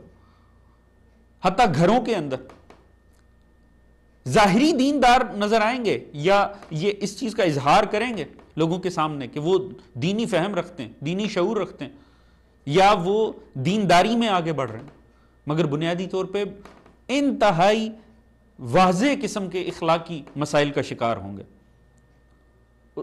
جب معاشرے میں ایسے افراد ہو جائیں تو اس سے کوئی دینی معاشرہ تشکیل نہیں پا سکتا، چاہے ایسے افراد کی تعداد لاکھوں کروڑوں کو ٹاپ جائے. کبھی بھی وہ معاشرہ دینی معاشرہ نہیں بن پائے گا، چاہے یہ ساری لاکھوں کروڑوں دیندار نما شخصیات موجود ہوں. جب تک اخلاق اندر ہے دیندار شخصیت بن نہیں سکتی. ہاں دیندار نما کوئی بننے کی کوشش کرے تو اور بات ہے. لہٰذا آپ کو سب سے پہلے تو لازم ہے آپ کو بنیادی اخلاق کی طرف آنا ہی پڑے گا. آپ کو اخلاقی مسائل کو ایڈریس کرنا ہی پڑے گا. جب تک یہ نہیں ہوگا تب تک ممکن ہی نہیں ہے کہ آپ کے اندر دین آ جائے یا آپ دینی شخصیت بن جائیں. ہم دنیاوی فکروں میں زیادہ مبتلا ہیں, بالکل ایسے ہی. اس میں کوئی شک نہیں ہے کہ اخلاقیات کی تباہی کے اندر ایک باعث یہ بھی ہے کہ کوئی چیز تب ہی بہتر ہوگی جب اس کے اوپر توجہ کی جائے گی. میں نے عرض کیا کیوں میں یہ بنیادی طور پہ اخلاقیات کا موضوع ایسا ہے کہ جسے کہیں سے بھی اس کا آغاز کیا جا سکتا, کسی انداز میں بھی اس کو لے کر چلا جا سکتا تھا. میں نے جو آپ کے سامنے گفتگو پیش کرنے کی کوشش کی وہ بنیاد سے کوشش کر رہا ہوں, نفس سے بحث کا آغاز کیا ہے. اس کی وجہ تاکہ جہاں پر اصل مسئلہ ہو, جہاں پر عیب ہے, جہاں پر بیماری کی جڑ ہے, ہم اس کو وہاں سے دور کر سکیں, ہم اسے وہاں سے پن پوائنٹ کر کے نشاندہی کر کے اس کو نکالا جا سکے. اگر درد کان میں ہے, لاکھ آنکھوں کا علاج کروایا جائے, کان کا درد دور نہیں ہو. اگر مسئلہ برین ٹیومر کا ہے تو جتنی بھی ہارٹ سرجریز کروا لی جائیں اس کا فائدہ نہیں ہوگا. لہٰذا اگر مسئلہ اخلاق کا ہے اور اخلاق کے بھی کسی مخصوص شعبے کا ہے, قوت غضب سے متعلق مسئلہ ہے, آپ قوت وہم کی جتنی مرضی تسلی کرتے رہیں یا اس کا علاج کرتے رہیں یا قوت شہوت کا علاج کرتے چلے جائیں, وہ مسئلہ اپنی جگہ پہ برقرار رہے گا. لہٰذا اسی لیے میں نے گہرائی سے بات کا آغاز کیا, بڑی ابتدا سے بات کا آغاز کیا, صرف اسی لیے تاکہ جب اس تمہید کو ذہن میں رکھنے کے بعد ہم خود احتسابی کی طرف جائیں گے, یعنی اپنا تجزیہ کریں گے, خود اپنی پرسنالٹی کو جج کرنے کی کوشش کریں گے, کہاں پر ہمیں مسائل ہیں, کس کس مسئلے کا ہم شکار ہیں, کہاں پر ہم غلط ہیں, تو جو امور ہمارے سامنے نکھر کے سامنے ہمیں اپنے فالٹ نظر آئیں, اپنی غلطیاں ہمارے سامنے, تو ہمیں پتا ہو کہ یہ غلطی بنیادی طور پہ ہمارے اندر ہمارے نفس میں کس شعبے سے تعلق رکھتی. اور اس کی آج کل اس کو سمجھنا کوئی بڑا مسئلہ نہیں ہے, کیونکہ آج کل آپ ہاسپٹلز میں جاتے ہیں, ایک زمانہ ہوا کرتا تھا ڈاکٹر ایک ہی ہوتا تھا, چاہے ناک میں درد ہو, کان میں, منہ میں, آنکھوں میں, سر میں, ایک ہی ڈاکٹر ہے, وہی حل کر رہا ہے, ایک ہی حکیم ہے پورے جسم کو. اب جیسے جیسے تحقیق ہوتی چلی گئی انسان گہرائی میں اترتا چلا گیا. ویسے علم طب اور علم اخلاق کا آپس میں تعلق بھی بڑا عظیم ہے. یقیناً ابھی ہمارے پاس یہ ایک ایسا فارم نہیں ہے کہ جس کے اوپر ہم زیادہ طویل گفتگو کر سکیں. جو طلاب یقیناً اگر یہ پروگرام دیکھ رہے ہوں اور وہ اس بات کو بڑی اچھی طرح سمجھتے ہیں کہ علم طب کا اور علم اخلاق کا بڑا گہرائی میں تعلق ہے. ان کی آپس میں مثالیں بھی بہت سی ایک ہیں, کیونکہ بنیادی طور پہ جسم کے مسائل ہیں, ایک نفس انسانی کے مسائل ہیں. تو اب کیا ہے کہ ہر چیز کی اسپیشلائزیشن ہوتی. آپ کو اگر جس جسم کے حصے میں جہاں پر پرابلم ہے, گو کہ ایفیکٹ تو وہ پورے جسم کو کر رہا ہے, مگر جب آپ کو اس کا علاج کرنا ہوگا تو آپ کو ایسے اسپیشلسٹ کے پاس بھیجا جائے گا جو مخصوص اس جگہ کا علاج کرے گا, جو اس کے اوپر عالم ہوگا, جو اس کا فہم کامل رکھتا ہوگا. بے عین ہی اخلاقی مسائل کے اندر بھی جس حوالے سے آپ مسئلے کا شکار ہیں, آپ جب تک اس ایک مسئلے کو پن پوائنٹ کر کے اسے ایڈریس نہیں کریں گے, اس کا علاج نہیں کریں گے, دیگر حوالے سے جتنی بھی کوشش کر لی جائے وہ تسلی و تشفی تو ہوگی, مگر بنیادی طور کے اوپر وہ علاج نہیں ہوگا, وہ ہمارے اس فالٹ کو دور نہیں کر سکے گا. اور بنیادی طور پہ کمال انسانی یہ ہوتا ہے اپنے میں سے خامی کو دور کر لینا. جب خامیاں دور ہو جائیں تو خوبیاں خود بخود خدا کی طرف سے انسان پر نازل ہوتی چلی جاتی ہیں. یہ پورے دین کا نچوڑ ہے, اس میں مفہوم ہے کہ انسان خود سے عیب کو دور کرے. ہمارا مسئلہ یہ ہے, جس طرح کہ بہن نے کہا کہ ہم دیگر چیزوں میں تو دین کی بہت آگے بڑھنے کی کوشش کرتے ہیں, اخلاق میں نہیں. اس کی مثال میں ایسے دوں گا کہ چلیے یوں بڑا آسان ہو جائے گا بات کو سمجھنا اگر میں اس انداز میں کروں, اور خدا کرے کہ کوئی سے غلط مفہوم میں نہ لے. ہم ثواب کمانے کے چکر میں تو بہت رہتے ہیں, گناہ سے بچنے کی کوشش نہیں کرتے. یعنی اس ایک جملے میں اگر آپ چاہیں تو ہم پر ہماری پوری دینداری کی حقیقت یہاں ہو جائے, اگر کوئی اس جملے سے سمجھنا چاہے. اور میں اس کو زیادہ اتنی وضاحت کرنا نہیں چاہوں گا تاکہ کوئی کسی قسم کے غلط معنی اخذ نہ کریں. ہم ثواب حاصل کرنے والے امور میں بہت آگے بڑھنے کی کوشش کرتے ہیں, اور وہ جو بڑی تھوڑی کوشش اگر خود کو گناہوں سے دور کرنے کی, جو کہ زیادہ ایفیکٹو ہے, اور ایک مرتبہ اگر گناہ دور ہو جائیں تو ثواب انسان کے اوپر خدا کی طرف سے القاء ہوتے چلے جاتے ہیں. بے عین ہی اخلاق کے اندر بھی یہی مسئلہ ہے. ہمیں ایک طرف دینداری کے میں وہ کام کرنے کی کوشش کرتے ہیں یا اس انداز میں اپنی پہچان دینی حوالے سے کرنے کی کوشش کرتے ہیں جو کہ دین میں کوئی بڑی بڑی چیزیں ہوں, اور بنیادی طور پہ چھوٹے چھوٹے اخلاق کو ہم یکسر نظر انداز کر دیتے ہیں. اس کا نقصان یہ ہوتا ہے کسی بھی صورت مذہبی شخصیت نہیں بن سکتے, دینی شخصیت نہیں بن سکتے, نہ خود کا بھلا کر سکتے ہیں, نہ اپنے ارد گرد موجود لوگوں کا بھلا کر سکتے ہیں, نہ ان کا فائدہ کر سکتے ہیں.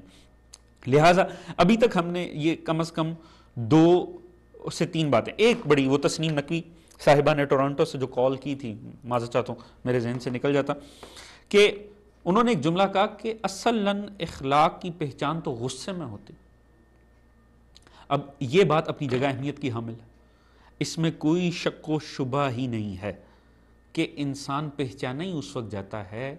انسان خدا تعالیٰ نے اس انداز میں ڈیزائن کیا ہے کہ اس کی صلاحیتیں اور اس کے چھپے ہوئے عیب وہ بعض موقعوں کے اوپر, مواقعوں کے اوپر ظاہر ہوتے ہیں, خوبیاں بھی خامیاں بھی.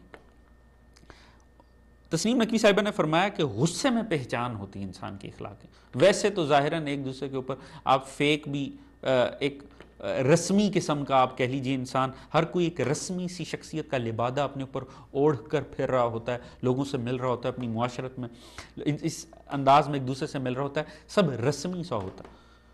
حقیقت کب کھل کے سامنے آتی ہے؟ جب کوئی مسئلہ اس حوالے سے درپیش ہوتا, جب اس حوالے سے کوئی معاملہ سامنے آتا ہے, تب پتہ چلتا ہے کہ اس انسان کی گہرائی کیا تھی, بنیادی طور پہ یہ انسان کیا تھا. انسان پہچانا جاتا ہے اس وقت جب خاص موقعوں کے اوپر وہ غصہ ایک ایسی چیز ہے, تب انسان کے بنیادی اخلاق کا پتہ لگتا. معصوم کا ایک فرمان ہے کہ غصے کی ابتدا جہالت ہے اور انتہا شرمندگی. آپ اس فرمان کے اوپر رک کے تھوڑی دیر سوچئے گا. معصوم نے فرمایا غصے کی ابتدا جہالت ہے, انتہا شرمندگی ہے. یعنی ہوتا کیا ہے کہ انسان غصے میں آتا ہی کیوں ہے؟ ایک بات میں عرض کرتے چلوں, غصے کا آنا حرام نہیں ہے. دینی حوالے سے بھی اگر آپ کہیں پڑھیں گے نا تو غصے کا آنا حرام نہیں, اس کا کرنا حرام قرار دیا گیا. آنا تو عین فطرت ہے, مگر آپ دیکھیں گے کہ غصے کا آنا ایک ٹھیک امر ہے. یہ اس بات کی دلیل ہے کہ آپ کے قوائے نفسانی, قوائے باطنی آپ کے بالکل ٹھیک کام کر رہے ہیں. یہی وجہ ہے کہ ایک ایسی بات جس کے اوپر برا منانا چاہیے, آپ کو برا محسوس ہوا, آپ کو غصہ محسوس ہوا, مگر غصہ کرنا حرام قرار دیا گیا. کیوں؟ کیونکہ انسان اس وقت غصے کے اندر جو شیطان انسان سے مقاصد حاصل کر لیتا ہے نا, اس حوالے سے میں آپ کے سامنے ایک مزید روایت پیش کرنا چاہوں گا کہ بڑی طویل روایت ہے کہ شیطان نے جناب موسیٰ کو ایک آفر کی تھی کہ میں آپ کو کچھ آپ سے اخلاقی نصیحتیں کرنا چاہتا ہوں, اور اس کے اندر یہ ایک بات بھی آئی جس میں اس نے مختلف قسم کی نصیحتوں کی طرف متوجہ کیا. اس میں سے ایک یہ تھی, اس نے کہا تھا موسیٰ یاد رکھیے گا کہ جب غصہ آئے نا تو فوراً اپنی جگہ کو بدل لیجئے گا. جب آپ کو غصہ آئے, جہاں غصہ آئے, اپنی جگہ کو بدل لیجئے گا. کیوں؟ اس نے کہا کہ اگر آپ نے دیر کی میں اپنا کام کر جاؤں گا. یعنی بنیادی طور پہ جناب موسیٰ سے مخاطب ہونے کا مطلب نہیں ہے, جناب موسیٰ کے لیے ایز اے ہول یہ بات ہو رہی تھی کہ کوئی بھی انسان جب غصہ آئے اور اگر وہ اپنی جگہ کو تبدیل نہ کرے تو پھر شیطان کہتا ہے میں اپنا کام کروا جاؤں گا. کیوں؟ وہ اس حد تک قوت غضب نفس انسانی کے اوپر طاقت حاصل کر لیتی ہے ایک خارجی عمل کی بنیاد پہ. یعنی ایک ایسا عمل ہوتا ہے باہر سے, بیرونی حوالے سے, کسی نے کوئی ایسا عمل کیا, کوئی ایسی بات کی, ایک دم قوت غضب جوش کے اندر آ گئی, اور چونکہ اس کو مدد باہر سے ملی تو ایک دم وہ اتنی طاقتور ہو جاتی ہے کہ اگر پہلے سے عقل طاقتور نہ ہو کہ نفس کو فوراً سنبھال لے, کہ وہ قوت غضب کو اپنے کنٹرول میں کر لے, تو ہوتا کیا ہے کہ اگر عقل اتنی طاقتور نہ ہو, اور ہم آگے انشاءاللہ آنے والی تقاریر میں جانیں گے کہ عقل طاقتور کیسے کرنی, اگر عقل میں وہ طاقت اور ہمت نہ ہو, یعنی قوت عقل اس حد تک طاقت کا مظاہرہ نہ کر سکے, تو فوراً قوت غضب باہر سے مدد ملنے کی بنیاد پہ اتنی طاقتور ہو جاتی ہے کہ وہ نفس کے اوپر اپنا کنٹرول کر لیتی. پھر زبان سے وہ ادا ہوتا ہے کہ بقول معصوم بعد میں صرف اور صرف شرمندگی رہ جاتی. یعنی اس وقت انسان خدا جانے کیا کچھ کہہ جاتا ہے، کیا کچھ کر جاتا ہے، جب قوت غضب کی وہ باہر سے جو ملی ہوئی امداد تھی جس وجہ سے اسے غصہ آ گیا، قوت غضب پاورفل ہو گئی تھی، جب وہ آہستہ آہستہ وہ بیرونی مدد ختم ہوتی، آہستہ آہستہ نفس دوبارہ سے جو قوت غضب کے کنٹرول میں تھا قوت غضب سے نکلتا، پھر عقل اسے بتانا شروع کرتی ہے یہ تو نے کیا کیا. یعنی تھوڑی دیر کے لیے قوت غضب نے تجھ پر حکمرانی کی، تجھے پتہ ہے تو نے اپنا کیا نقصان کر لیا، پھر یہ بھی زبان سے ادا ہوا، یہ بھی تو نے کیا، یہ بھی تو نے عمل کیا، بقول معصوم بعد میں صرف شرمندگی رہ جاتی. تو ہونا کیا چاہیے؟ بنیادی طور پہ ہونا یہ چاہیے کوئی بھی کسی بھی قسم کی سچویشن ہو، قوت عقل میں اتنی طاقت ہو، اتنی جرت ہو کہ باہر سے مدد ملنے پر چاہے قوت شہوت بھڑک اٹھے، چاہے قوت غضب بھڑک اٹھے، چاہے قوت وہم بھڑک اٹھے، ہر حالت میں انسان اپنے آپ کو جہدہ عقل کی اطاعت سے نکالے نا، انسان خود کو عقل سے خارج نہ کرے. اپنے نفس کو اگر کوئی کسی کو ڈرائیونگ سیٹ پر بٹھائے، میں نے عرض کیا یہ چاروں قوتیں انسان کے نفس میں ایسی ہیں جو ڈرائیونگ سیٹ پر بیٹھنا چاہتی. ہر کسی کی کوشش ہے کہ انسان کے نفس کا جو سٹیئرنگ ہے وہ میرے ہاتھ میں، مگر اب یہ انسان کے اوپر ہے. عقل کے ہاتھ میں ہوگا معاملات ٹھیک رہیں گے، اگر عقل کے ہاتھ میں نہ ہوا تو پھر ہوگا کیا؟ غضب کی صورت میں آخر میں صرف اور صرف شرمندگی، معذرت چاہتا ہوں، آخر میں صرف اور صرف افسوس رہ جائے گا، آخر میں صرف اور صرف دکھ رہ جائے گا. اسی لیے معصوم نے اس کے مختلف حل بتائے ہیں غصہ آنے کی صورت میں. اس میں سے ایک یہ ہے کھڑے ہوئے ہیں تو بیٹھ جائیے. آپ اگر کھڑے رہیں گے، یہ تمام اب یہ بڑے سمجھنے سے تعلق رکھتے ہیں، اگر کھڑے ہوئے ہیں تو بیٹھ جائیں. اگر ایک کمرے میں ہیں فوراً اس سے نکل جائیں، گھر سے باہر چلے جائیں، تھوڑی دیر کے لیے گھر سے باہر چلے جائیں، یعنی بنیادی طور پہ اس سچویشن کو اوائڈ کر دیجیے. ایسے میں علوم نفسیات کے حامل افراد یا ماہرین نفسیات بھی اس طرح کی باتوں کو پیش کرتے ہیں جو آئمہ کے فرامین بنیادی طور پہ ان کی تائید کرتی ہیں. اس میں سے ایک عمل یہ بھی ہے کہ غسل کر لیجیے. یہ عوامل کریں گے کیا؟ بنیادی طور پر سچویشن اوائڈ ہو جائے گی. وہ جو اس وقت قوت غضب نے ایک دم سے نفس انسانی کو اپنے کنٹرول میں لے لیا ہے نا، تو اگر آپ عقل کی تمام باتیں تسلیم نہیں کر رہے تو صرف اتنی تسلیم کر لیں کہ سچویشن کو اوائڈ کر دیں. ہوگا کیا؟ تھوڑی دیر میں وہ جو قوت غضب کو باہر سے ایک دم مدد مل گئی تھی نا کسی بات میں جھگڑا کرنے کی، غصے میں آنے کی، آپ سچویشن اوائڈ کر جانے کی وجہ سے وہ جو اس کی باہر سے مدد ملی تھی وہ ساری بیکار ہو جائے گی. جب آپ واپس آئیں گے تو پھر وہ سچویشن کم از کم ٹل چکی ہوگی، پھر بات کی گریوٹی وہ نہیں رہے گی. پھر اگر زبان سے کوئی الفاظ ادا ہوں گے تو وہ اتنے ترش نہیں ہوں گے، اگر پھر بات ہوگی تو اتنی سخت نہیں ہوگی، اتنی درست نہیں ہوگی کہ دوسروں کے لیے اس حد تک باعث تکلیف بنے. ہاں پھر یہ ہے کہ پھر اتنے میں عقل اپنا کام کر چکی ہوگی دونوں طرف. لہٰذا کیا ہے کہ انسان تسلی سے بیٹھ کر غور کر چکا ہوگا، باہر جا کر غور کر چکا ہوگا کہ مجھے واقعی کس انداز میں. شروع میں تو قوت غضب یہی کہے گی کہ نہیں، اس کا واحد حل یہ ہے کہ اس طرح کر دو اور اس طرح کر دو، مگر آہستہ آہستہ چونکہ آپ سچویشن اوائڈ کر چکے ہوں گے، لہٰذا آہستہ آہستہ عقل اپنا تھوڑا وقت لے گی قوت غضب کے اوپر طاقتور ہونے کا. نفس انسانی کو قوت غضب سے نکال کے اپنے پاس لانے کا تھوڑا سا اسے وقت مل چکا ہوگا. لہٰذا وہ کرے گی کیا کہ آہستہ آہستہ ایک احسن انداز کی طرف لے کر جا چکی ہوگی، اچھی طرح سے ایڈریس کر چکی ہوگی کہ کس طرف جانا چاہیے اور کس طرف نہیں جانا چاہیے. کم از کم سچویشن اوائڈ ہو جائے گی. مگر بہرحال بہن نے جو ٹورنٹو سے فون کیا بات بالکل ٹھیک ہے، انسان غصے میں پہچانا جاتا ہے. یہ پہچانا جانے سے کیا مراد ہے؟ کم از کم پتہ چل جاتا ہے کہ اس کے نفس کے سٹیئرنگ کے اوپر اس کے بنیادی طور پہ اس کا ڈرائیور قوت غضب ہے یا قوت عقل ہے. میں نے عرض کیا کہ جو چار میں نے آپ کے سامنے نفس انسانی کے انگریڈینٹس عوامل بتائے ہیں یہ ایسے ہیں. میں عرض کروں، میں نے پہلے آپ سے عرض کیا کوئی پست ایسا نہیں ہے جس کی پستی کے عوامل یہ چار نہ ہوں، جو ان وجوہات کی وجہ سے پست نہ ہوا، اور کوئی اعلیٰ ایسا نہیں ہے کہ جو ان چار کی بنیاد پر اعلیٰ نہ ہو.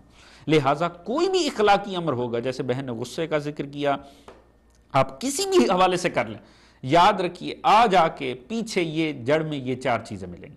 لہٰذا میں ان کا تذکرہ بار بار کر رہا ہوں اور آنے والی نشستوں میں بھی کروں گا، تاکہ ہمیں یہ مدد مل جائے، ہمیں پتہ چل جائے کہ ہمیں اپنی کن چیزوں کو کس حوالے سے ایڈریس کرنے کی ضرورت ہے. یعنی کم از کم ابھی اور کچھ بھی نہیں تو اگر ابھی کوئی مزید کال نہ بھی آئے تو کم از کم آج ہمارے ان بہن بھائیوں کے لیے جو یہ سمجھتے ہیں غصے میں زیادہ آ جاتے ہیں، جن کا غصہ شدید ہے، کم از کم ان کے لیے آج کے اس پروگرام میں یہ بات ایک استفادے کی ہے، وہ اس بات سے فائدہ حاصل کر سکتے ہیں، بینیفٹ حاصل کر سکتے ہیں کہ کم از کم انہیں یہ پتہ چل جائے کہ جو ان کا فالٹ ہے، ان میں جو خامی ہے بنیادی طور پر، غصہ ایک بہت بڑی خامی، بہت بڑی اخلاقی خامی، اس کا تعلق ان کے نفس کے کس حصے سے ہے؟ بنیادی طور پہ اس کا تعلق ان کے قوت غضب سے۔ ہم اگلی کال لیتے ہیں۔ السلام علیکم ورحمۃ اللہ وبرکاتہ۔ وعلیکم السلام۔ مولانا صاحب، یہ بھی تو ہے کہ غصے میں آپ اپنے مطلب محبت میں دوست کو اتنا نہیں وہ کریں کہ اپنا ہر راز بتا دیں، کہ جب آپ کی اس سے غصے میں یا ویسے لڑائی ہو تو آپ کو شرمندگی ہو کہ آپ بہن آپ کائنڈلی اپنا نام اور جگہ بتائیں گے، آپ کہاں سے بات کریں؟ جی میں کینیڈا سے روبی بول رہی ہوں۔ جی بہن بالکل، یہ بھی ایک مولا امیر کے حوالے سے میں نے اس فرمان کا ماخذ جانتا ہوں، بالکل مولا امیر کے حوالے سے یہ فرمان کافی معروف ہے کہ میں بنیادی طور پہ آپ کے اس فرمان کو دہرا دوں کہ دوستی میں اس حد تک مطلب کہ دوست کے ساتھ نہ بڑھ جاؤ کہ اسے اپنے سے متعلق وہ معلومات دے دو، وہ راز اس تک پہنچا دو کہ اگر کل کو کبھی اس کا ذہن پلٹ جائے اور دوستی سے دشمنی میں، تو انسان کے لیے پھر کوئی راہ فرار نہ رہے، وہ انسان کو مکمل طور پہ ایکسپوز کر دے۔ یہ بات آپ کی بالکل ٹھیک ہے، اس میں کوئی شک نہیں ہے، اور غصے میں اس حد تک نہ بڑھ جاؤ، غصے میں ضرور انشاءاللہ۔ بہت شکریہ، آپ نے بڑا بہترین فرمان جو ہے وہ اس سے مدد دی، اللہ تعالیٰ آپ کو سلامت رکھے، بہت شکریہ، بہت شکریہ جی، شکریہ، السلام علیکم۔ السلام۔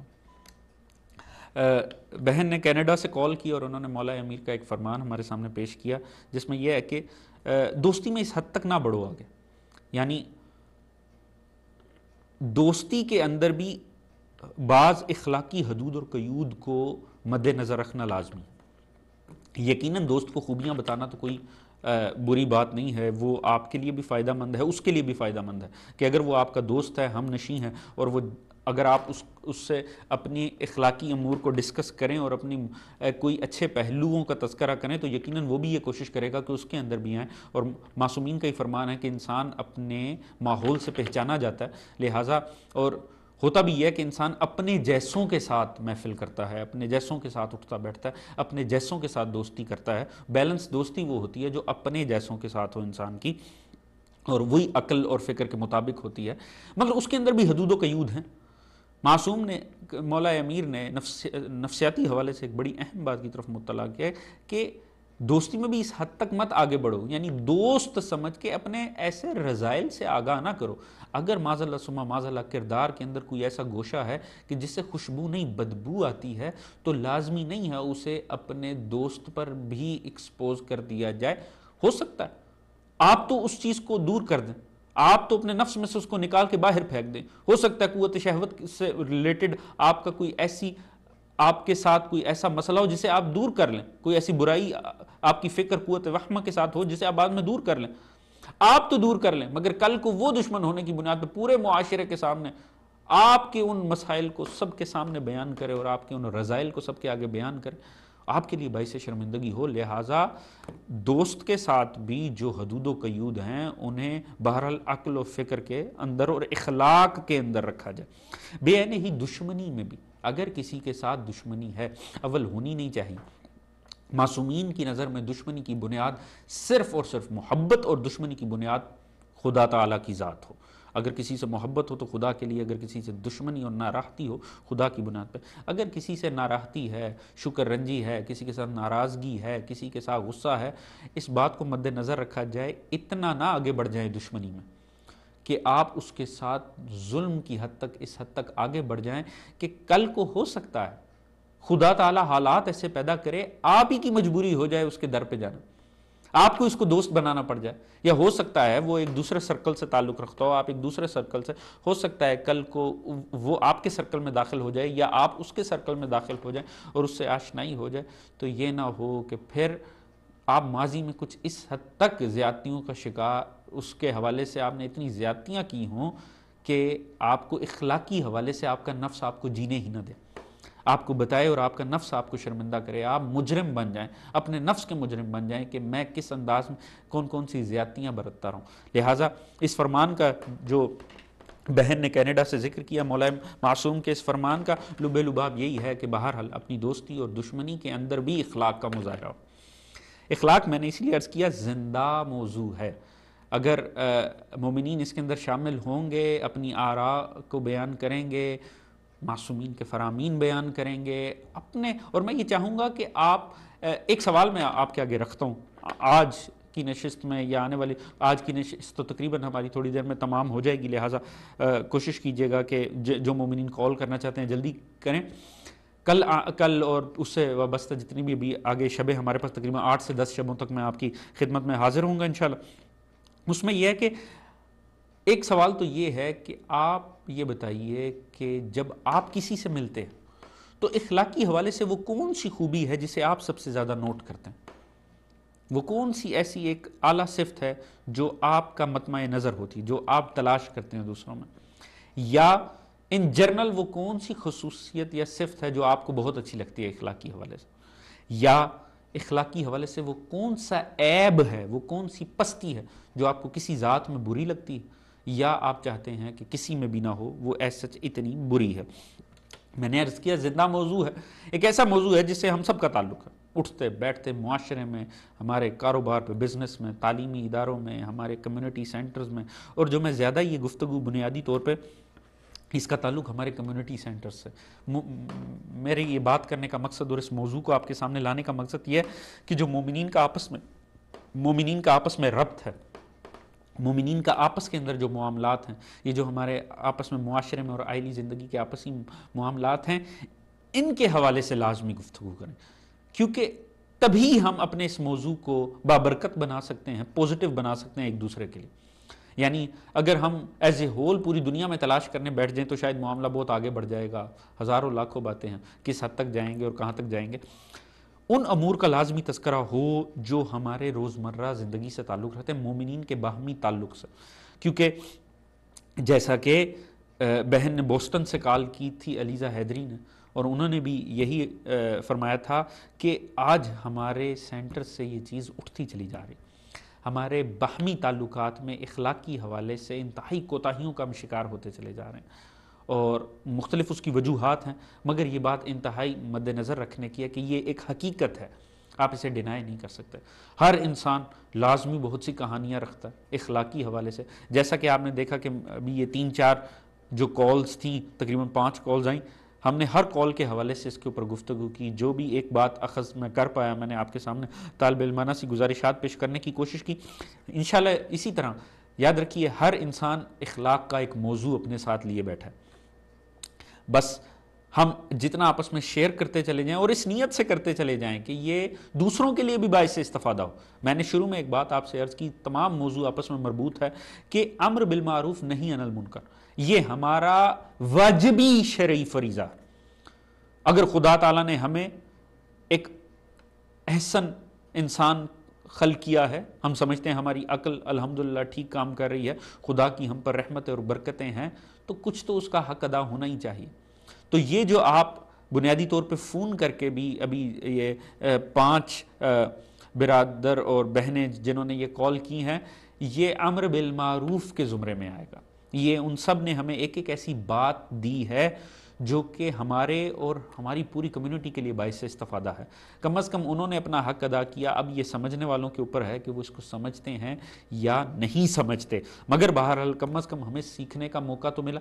بے عین ہی اگر آپ کوئی ایسی بات رکھتے ہیں، آپ کے لاشعور میں کوئی ایسی حقیقت موجود ہے، اخلاقی امور سے متعلق کوئی بات آپ کے فہم کے اندر موجود ہے، آپ اس کو سامنے لے کر آئیں، اس کو مومنین کے سامنے بیان کریں۔ اس کا نتیجہ یہ نکلے گا کہ کم از کم آپ ایک اپنا کردار ادا کرنے کا، کم از کم اس میں آپ کو وہ سعادت حاصل ہو جائے گی، کم از کم کہ آپ ایک اجتماعی اخلاقیات کو بلڈ کرنے میں ایک اپنا کردار ضرور ادا کریں گے۔ کیونکہ ہوتا یہ ہے عموماً ہمارے عزاخانوں کے اندر، چونکہ میں ایک چھوٹا سا خطیب ہوں اور اس حوالے سے مومنین کے درمیان رہنا ہوتا ہے اور عزاخانوں میں مختلف ٹریول کرنا ہوتا ہے، کہ ہر مومن چاہتا ضرور ہے کہ وہ کہیں نہ کہیں سے اپنی کمیونٹی کے لیے کردار ادا کرے. ہر مومن یہ چاہتا ہے کہ وہ کوئی نہ کوئی مدد ضرور کرے اپنی کمیونٹی کو. وہ کڑھتا ضرور ہے حالات دیکھ کر, وہ لوگوں کے باہمی معاملات کو دیکھ کر, آپس میں مومنین کے مزاج کو دیکھ کر, تعلقات کو دیکھ کر, سرد مہری کو دیکھ کر, منافقت کو دیکھ کر, اس طرح کے دیگر امور کو دیکھ کر اسے دکھ ہوتا ہے, تکلیف ہوتی. ہر انسان چاہتا ہے کہ یہ چیزیں دور ہونی چاہیے, یہ ادھر بہتری آنی چاہیے. کتنے افراد ہیں جو عملاً اس کے لیے کچھ کر پاتے ہیں سوائے شکوہ کو نہ ہونے کے, سوائے ناراحت ہونے کے, ناراض ہونے کے, آگے کتنے بڑھ پاتے ہیں؟ بہت کم افراد کو موقع ملتا ہے. اس کی وجہ بھی ہے کہ ہر انسان کو وہ سٹیج نہیں مل پاتا جس سے وہ کام کر سکے, اس کو وہ مواقع میسر نہیں آ پاتے. مگر کم از کم چلیے, کم از کم یہ ایک ہمارے پاس ایسا میڈیم تو ہے نا کہ اس کے ذریعے ابلاغ ہو رہا ہے. بہتی گنگا, ہمیں بھی اپنے ہاتھ تو دھونے ہی چاہیے. کم از کم آپ لازمی آنے والے دنوں کے اندر بھی کالز کیجئے اور لازمی اخلاقی حوالے سے کوئی نہ کوئی بات ایسی ہو جو ہم آگے پہنچا. میری یہ کوشش ہوگی کہ یہ تمہید کے مرحلے سے جلدی سے گزر کے, جو تقریباً ہم آج کافی حد تک گزر چکے ہیں, جو آنے والی شبیں ہیں, ہر شب کے حوالے سے کوئی ایک ایسا اخلاقی عمل یا اخلاقی بات جو اس وقت ہمارے کرنٹ افیئرز کا حصہ ہے, جو ہمارے معاملات میں سب سے زیادہ اہم ہے اخلاقی امور, ان میں سے کوئی نہ کوئی میں بات آپ کے سامنے لے کر آؤں. اس کے حوالے سے میں آپ کے سامنے کوشش کروں, اپنی سی طالب علمانہ کوشش کروں کہ میں آئمہ کے فرامین پیش کروں آپ کے سامنے. میں اس حوالے سے قرآن کا نقطہ نگاہ بیان کرنے کی کوشش کروں, اس حوالے سے دیگر واقعات, آئمہ طاہرین کے واقعات بیان کرنے کی کوشش کروں. اور آپ سے میری یہ التماس ہوگی کہ پھر اس کے حوالے سے جب کالز آپ کریں تو آپ اس کے اوپر اپنی, کیونکہ لازمی نہیں ہے کہ ہر شے میرے احاطہ علم میں, لازمی سی بات ہے, بہت ہی محدود چیزیں ہیں, لہٰذا آپ اور خصوصاً وہ افراد جو معاشرے میں ان ہیں, خصوصاً وہ افراد جو سوسائٹی میں رہتے ہیں, کیونکہ جو عملی تجربے کی بنیاد کے اوپر انہوں نے سیکھ رکھا ہے شاید کتابوں سے اسے اخذ کر کے پیش کرنا ناممکن ہو. لہٰذا وہ افراد جو کہ کمیونٹی میں رہتے ہیں اور جنہوں نے خود حقیقت میں اخلاق کے پریکٹیکل صورتیں اپنے سامنے دیکھی, عملی شکل میں لوگوں اخلاقیات کا حشر نشر ہوتے دیکھا ہے یا اخلاقیات کو عالم عرفان کی طرف بڑھتے ہوئے دیکھا ہے, وہ اپنے واقعات کو ہم سے شیئر کریں, اپنے تجربے کی بنیاد کے اوپر گفتگو کریں, تاکہ ہو سکتا ہے کہ کسی مومن گھر میں بیٹھے ہوئے کسی بزرگ کی کوئی یادداشت, کوئی تجربہ, کوئی اچھی بات ہم پورے مومنین جہاں جہاں دنیا بھر میں یا نارتھ امریکہ میں یا کینیڈا میں, امریکہ میں اسے دیکھ رہے ہیں, وہ لوگ آپ کی اس بات سے استفادہ کر سکیں. بہرحال میں انتہائی مشکور اور ممنون ہوں جناب ماجد موسوی صاحب کا, جنہوں نے فون کیا. سب سے پہلے تو جناب قبلہ ہادی باقری صاحب قبلہ کا کہ آپ نے فون کیا, میرے لیے باعث عزت ہے. اللہ رب العزت ان کی توفیقات میں عظمت اضافہ عطا فرمائے اور علمی حوالے سے آپ کی عظمت میں اضافہ فرمائے. اور انشاءاللہ آنے والی نشستوں میں اگر باقری صاحب سن رہے ہیں تو میری گزارش ہوگی کہ لازمی آنے والی شبوں میں بھی رابطہ کیجئے, بلکہ میری کوشش ہوگی میں خود آپ سے رابطہ کروں اور اس حوالے سے ہم انشاءاللہ گفتگو کو آگے بڑھائیں. ماجد موسوی صاحب کا انتہائی مشکور ہوں کہ انہوں نے رابطہ کیا. تسنیم نقوی صاحبہ نے ٹورنٹو سے فون کیا اور انہوں نے ہمیں غصے سے متعلق آشنائی کروائی اخلاقی حوالے سے. علیزہ حیدری صاحبہ نے بوسٹن سے کال کی تھی. خدا تعالیٰ آپ کو سلامت رکھے اور آپ کی جو بھی نیک دلی شرعی حاجات ہیں انہیں بر لے کر آئے. اور اس کے علاوہ جناب روبی صاحبہ نے کینیڈا سے کال کی تھی. اس کے علاوہ جتنے بھی مومنین و مومنات ہیں, رب کائنات آپ تمام مومنین و مومنات کے رزق, عزت, دولت, فہم, شعور, صحت میں برکت عطا فرمائے. تمام مومنین جہاں خصوصاً مومنین, میری آپ سے انتہائی مدبانہ التماس ہوگی کہ آپ اپنے روزمرہ میں, عزاخانوں میں, مجالس میں, امام بارگاہوں میں, نمازوں میں, روزوں میں لازمی دعاؤں میں یاد رکھیں ان تمام مومنین جہاں کو جو پاکستان, افغانستان, یمن, بحرین, شام, عراق, سعودیہ میں انتہائی مشکل حالات میں جی رہے ہیں. دعا کیجئے رب کائنات تمام مومنین کے رزق, عزت, دولت, علم میں برکت عطا فرمائے, شرم, عزت, پردے, جان و مال کو محفوظ فرمائے.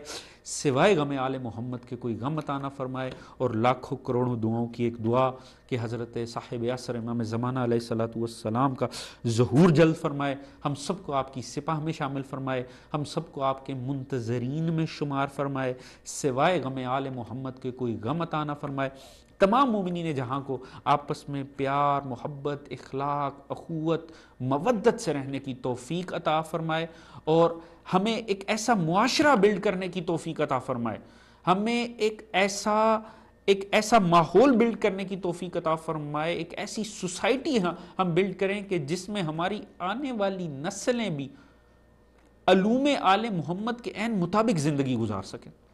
ہمیں ایسا معاشرہ نہ چھوڑ کر جانے کی حوالے سے اتنا نہ ہمیں گمراہ کرے، پست کرے، کہ ہم ایک ایسا معاشرہ چھوڑ کر جائیں جو آنے والے وقت میں ہماری نسلیں جس معاشرے میں رہتے ہوئے دین حق تک پہنچ ہی نہ پائیں۔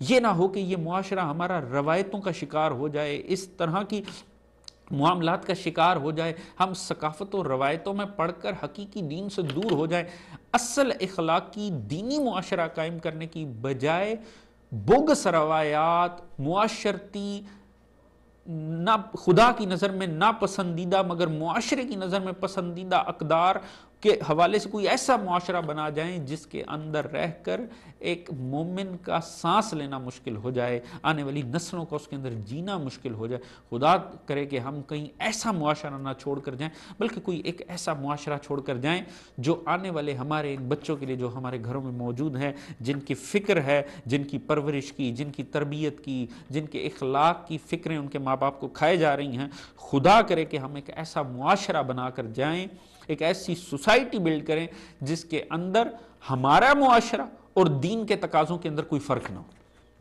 یہ بات سمجھنے سے تعلق رکھتی ہے، ہر بات کے اوپر تشریح نہیں کی جا سکتی، توضیح نہیں اس کی بیان کی جا سکتی۔ بہرحال ہم ایک موضوع کے اندر پابند ہیں اور اسی میں پابند رہیں گے۔ یہ چھوٹے چھوٹے جملے اگر آپ ان میں بعد میں بھی غور کریں گے تو انشاءاللہ آپ دیکھیں گے کہ ان سے بھی کئی جہتیں کھلتی چلی جائیں گی۔ اگر وقت ہوتا اور لامحدود وقت ہو تو پھر انسان ان کے اوپر گفتگو کرے کہ ایسا معاشرہ جس میں ہماری بنائی ہوئی معاشرہ اور اس کے اصول اور قوانین اور دین کے تقاضے وہ باہم ملے ہوئے ہیں۔ خدا کرے ہم ایک ایسا معاشرہ کھڑا کرنے میں کامیاب ہو جائیں، کیونکہ جس وقت ہم یہ کرنے میں کامیاب ہو گئے، اگر ہم ایک ایسا اخلاقی اور دینی معاشرہ قائم کرنے میں یہاں کامیاب ہو گئے تو پھر کم از کم آنے والی نسلوں کے حوالے سے بے فکری ہے کہ ہم نے کم از کم اپنا کام کر دیا۔ مگر یاد رکھیے، اگر میں نے جو الفاظ استعمال کیے ان کی حقیقت کو، گہرائی کو سمجھنے کی کوشش کیجئے گا۔ معاشرتی اقدار، خاندانی روایات، معاشرتی تہذیب و ثقافت، کلچر کے نام پر اگر ہم نے کوئی ایسا معاشرہ کھڑا کر کے یا ہم نے اس میں مدد کی معاشرہ ایسا کھڑا کرنے میں جو کل کو اس کا کوئی تعلق دین سے نہ رہا اور اس وجہ سے ہماری آنے والی نسلیں اصلاً دینی معاشرہ نہ حاصل کر سکی، تو ہم قیامت تک آنے والی تمام نسلوں کے مجرم قرار پائیں۔ خدا کرے کہ یہ میری بات پہنچ چکی ہو، لہٰذا ایک احتساب نفس اور احتساب معاشرہ کی تحریک چلانے کی ضرورت ہے۔ ایک احتساب اپنے اندر، ایک احتساب پورے معاشرے کے حوالے سے۔ ہم کو ایک ایسا احتساب کا عمل ضرور شروع کریں جس میں پہلے اپنی ذات کے اندر اخلاقیات کو رونما کریں، اپنے آپ سے اخلاق فاسدہ کو دور کریں، اور دوسری طرف ہم کوشش یہ کریں کہ ایک ایسا معاشرہ جو سبھی کے حق میں فائدہ مند ہو۔ امید ہے کہ آج کا یہ پروگرام تمام مومنین و مومنات کے لیے باعث استفادہ ہوگا۔ انشاءاللہ مجھے امید ہے کہ آنے والی شبوں میں آپ ہمارا ساتھ دیں گے، اور انشاءاللہ اسی طرح آپ کے ساتھ یہ موضوع آگے بڑھے گا اور ہمارے لیے باعث نجات آخر ہوگا۔ لہٰذا اس کے ساتھ ہی آپ پروگرام نور ولایت سے اپنے میزبان سید محمد ابصار علی نقوی کو اجازت دیجیے گا۔ خوش رہیے، اپنے ارد گرد والوں کو خوش رکھیے، خود کو اخلاق سے متصف کیجیے، دوسروں کو اخلاق سے متصف کیجیے۔ بہت شکریہ۔ السلام علیکم ورحمۃ اللہ وبرکاتہ۔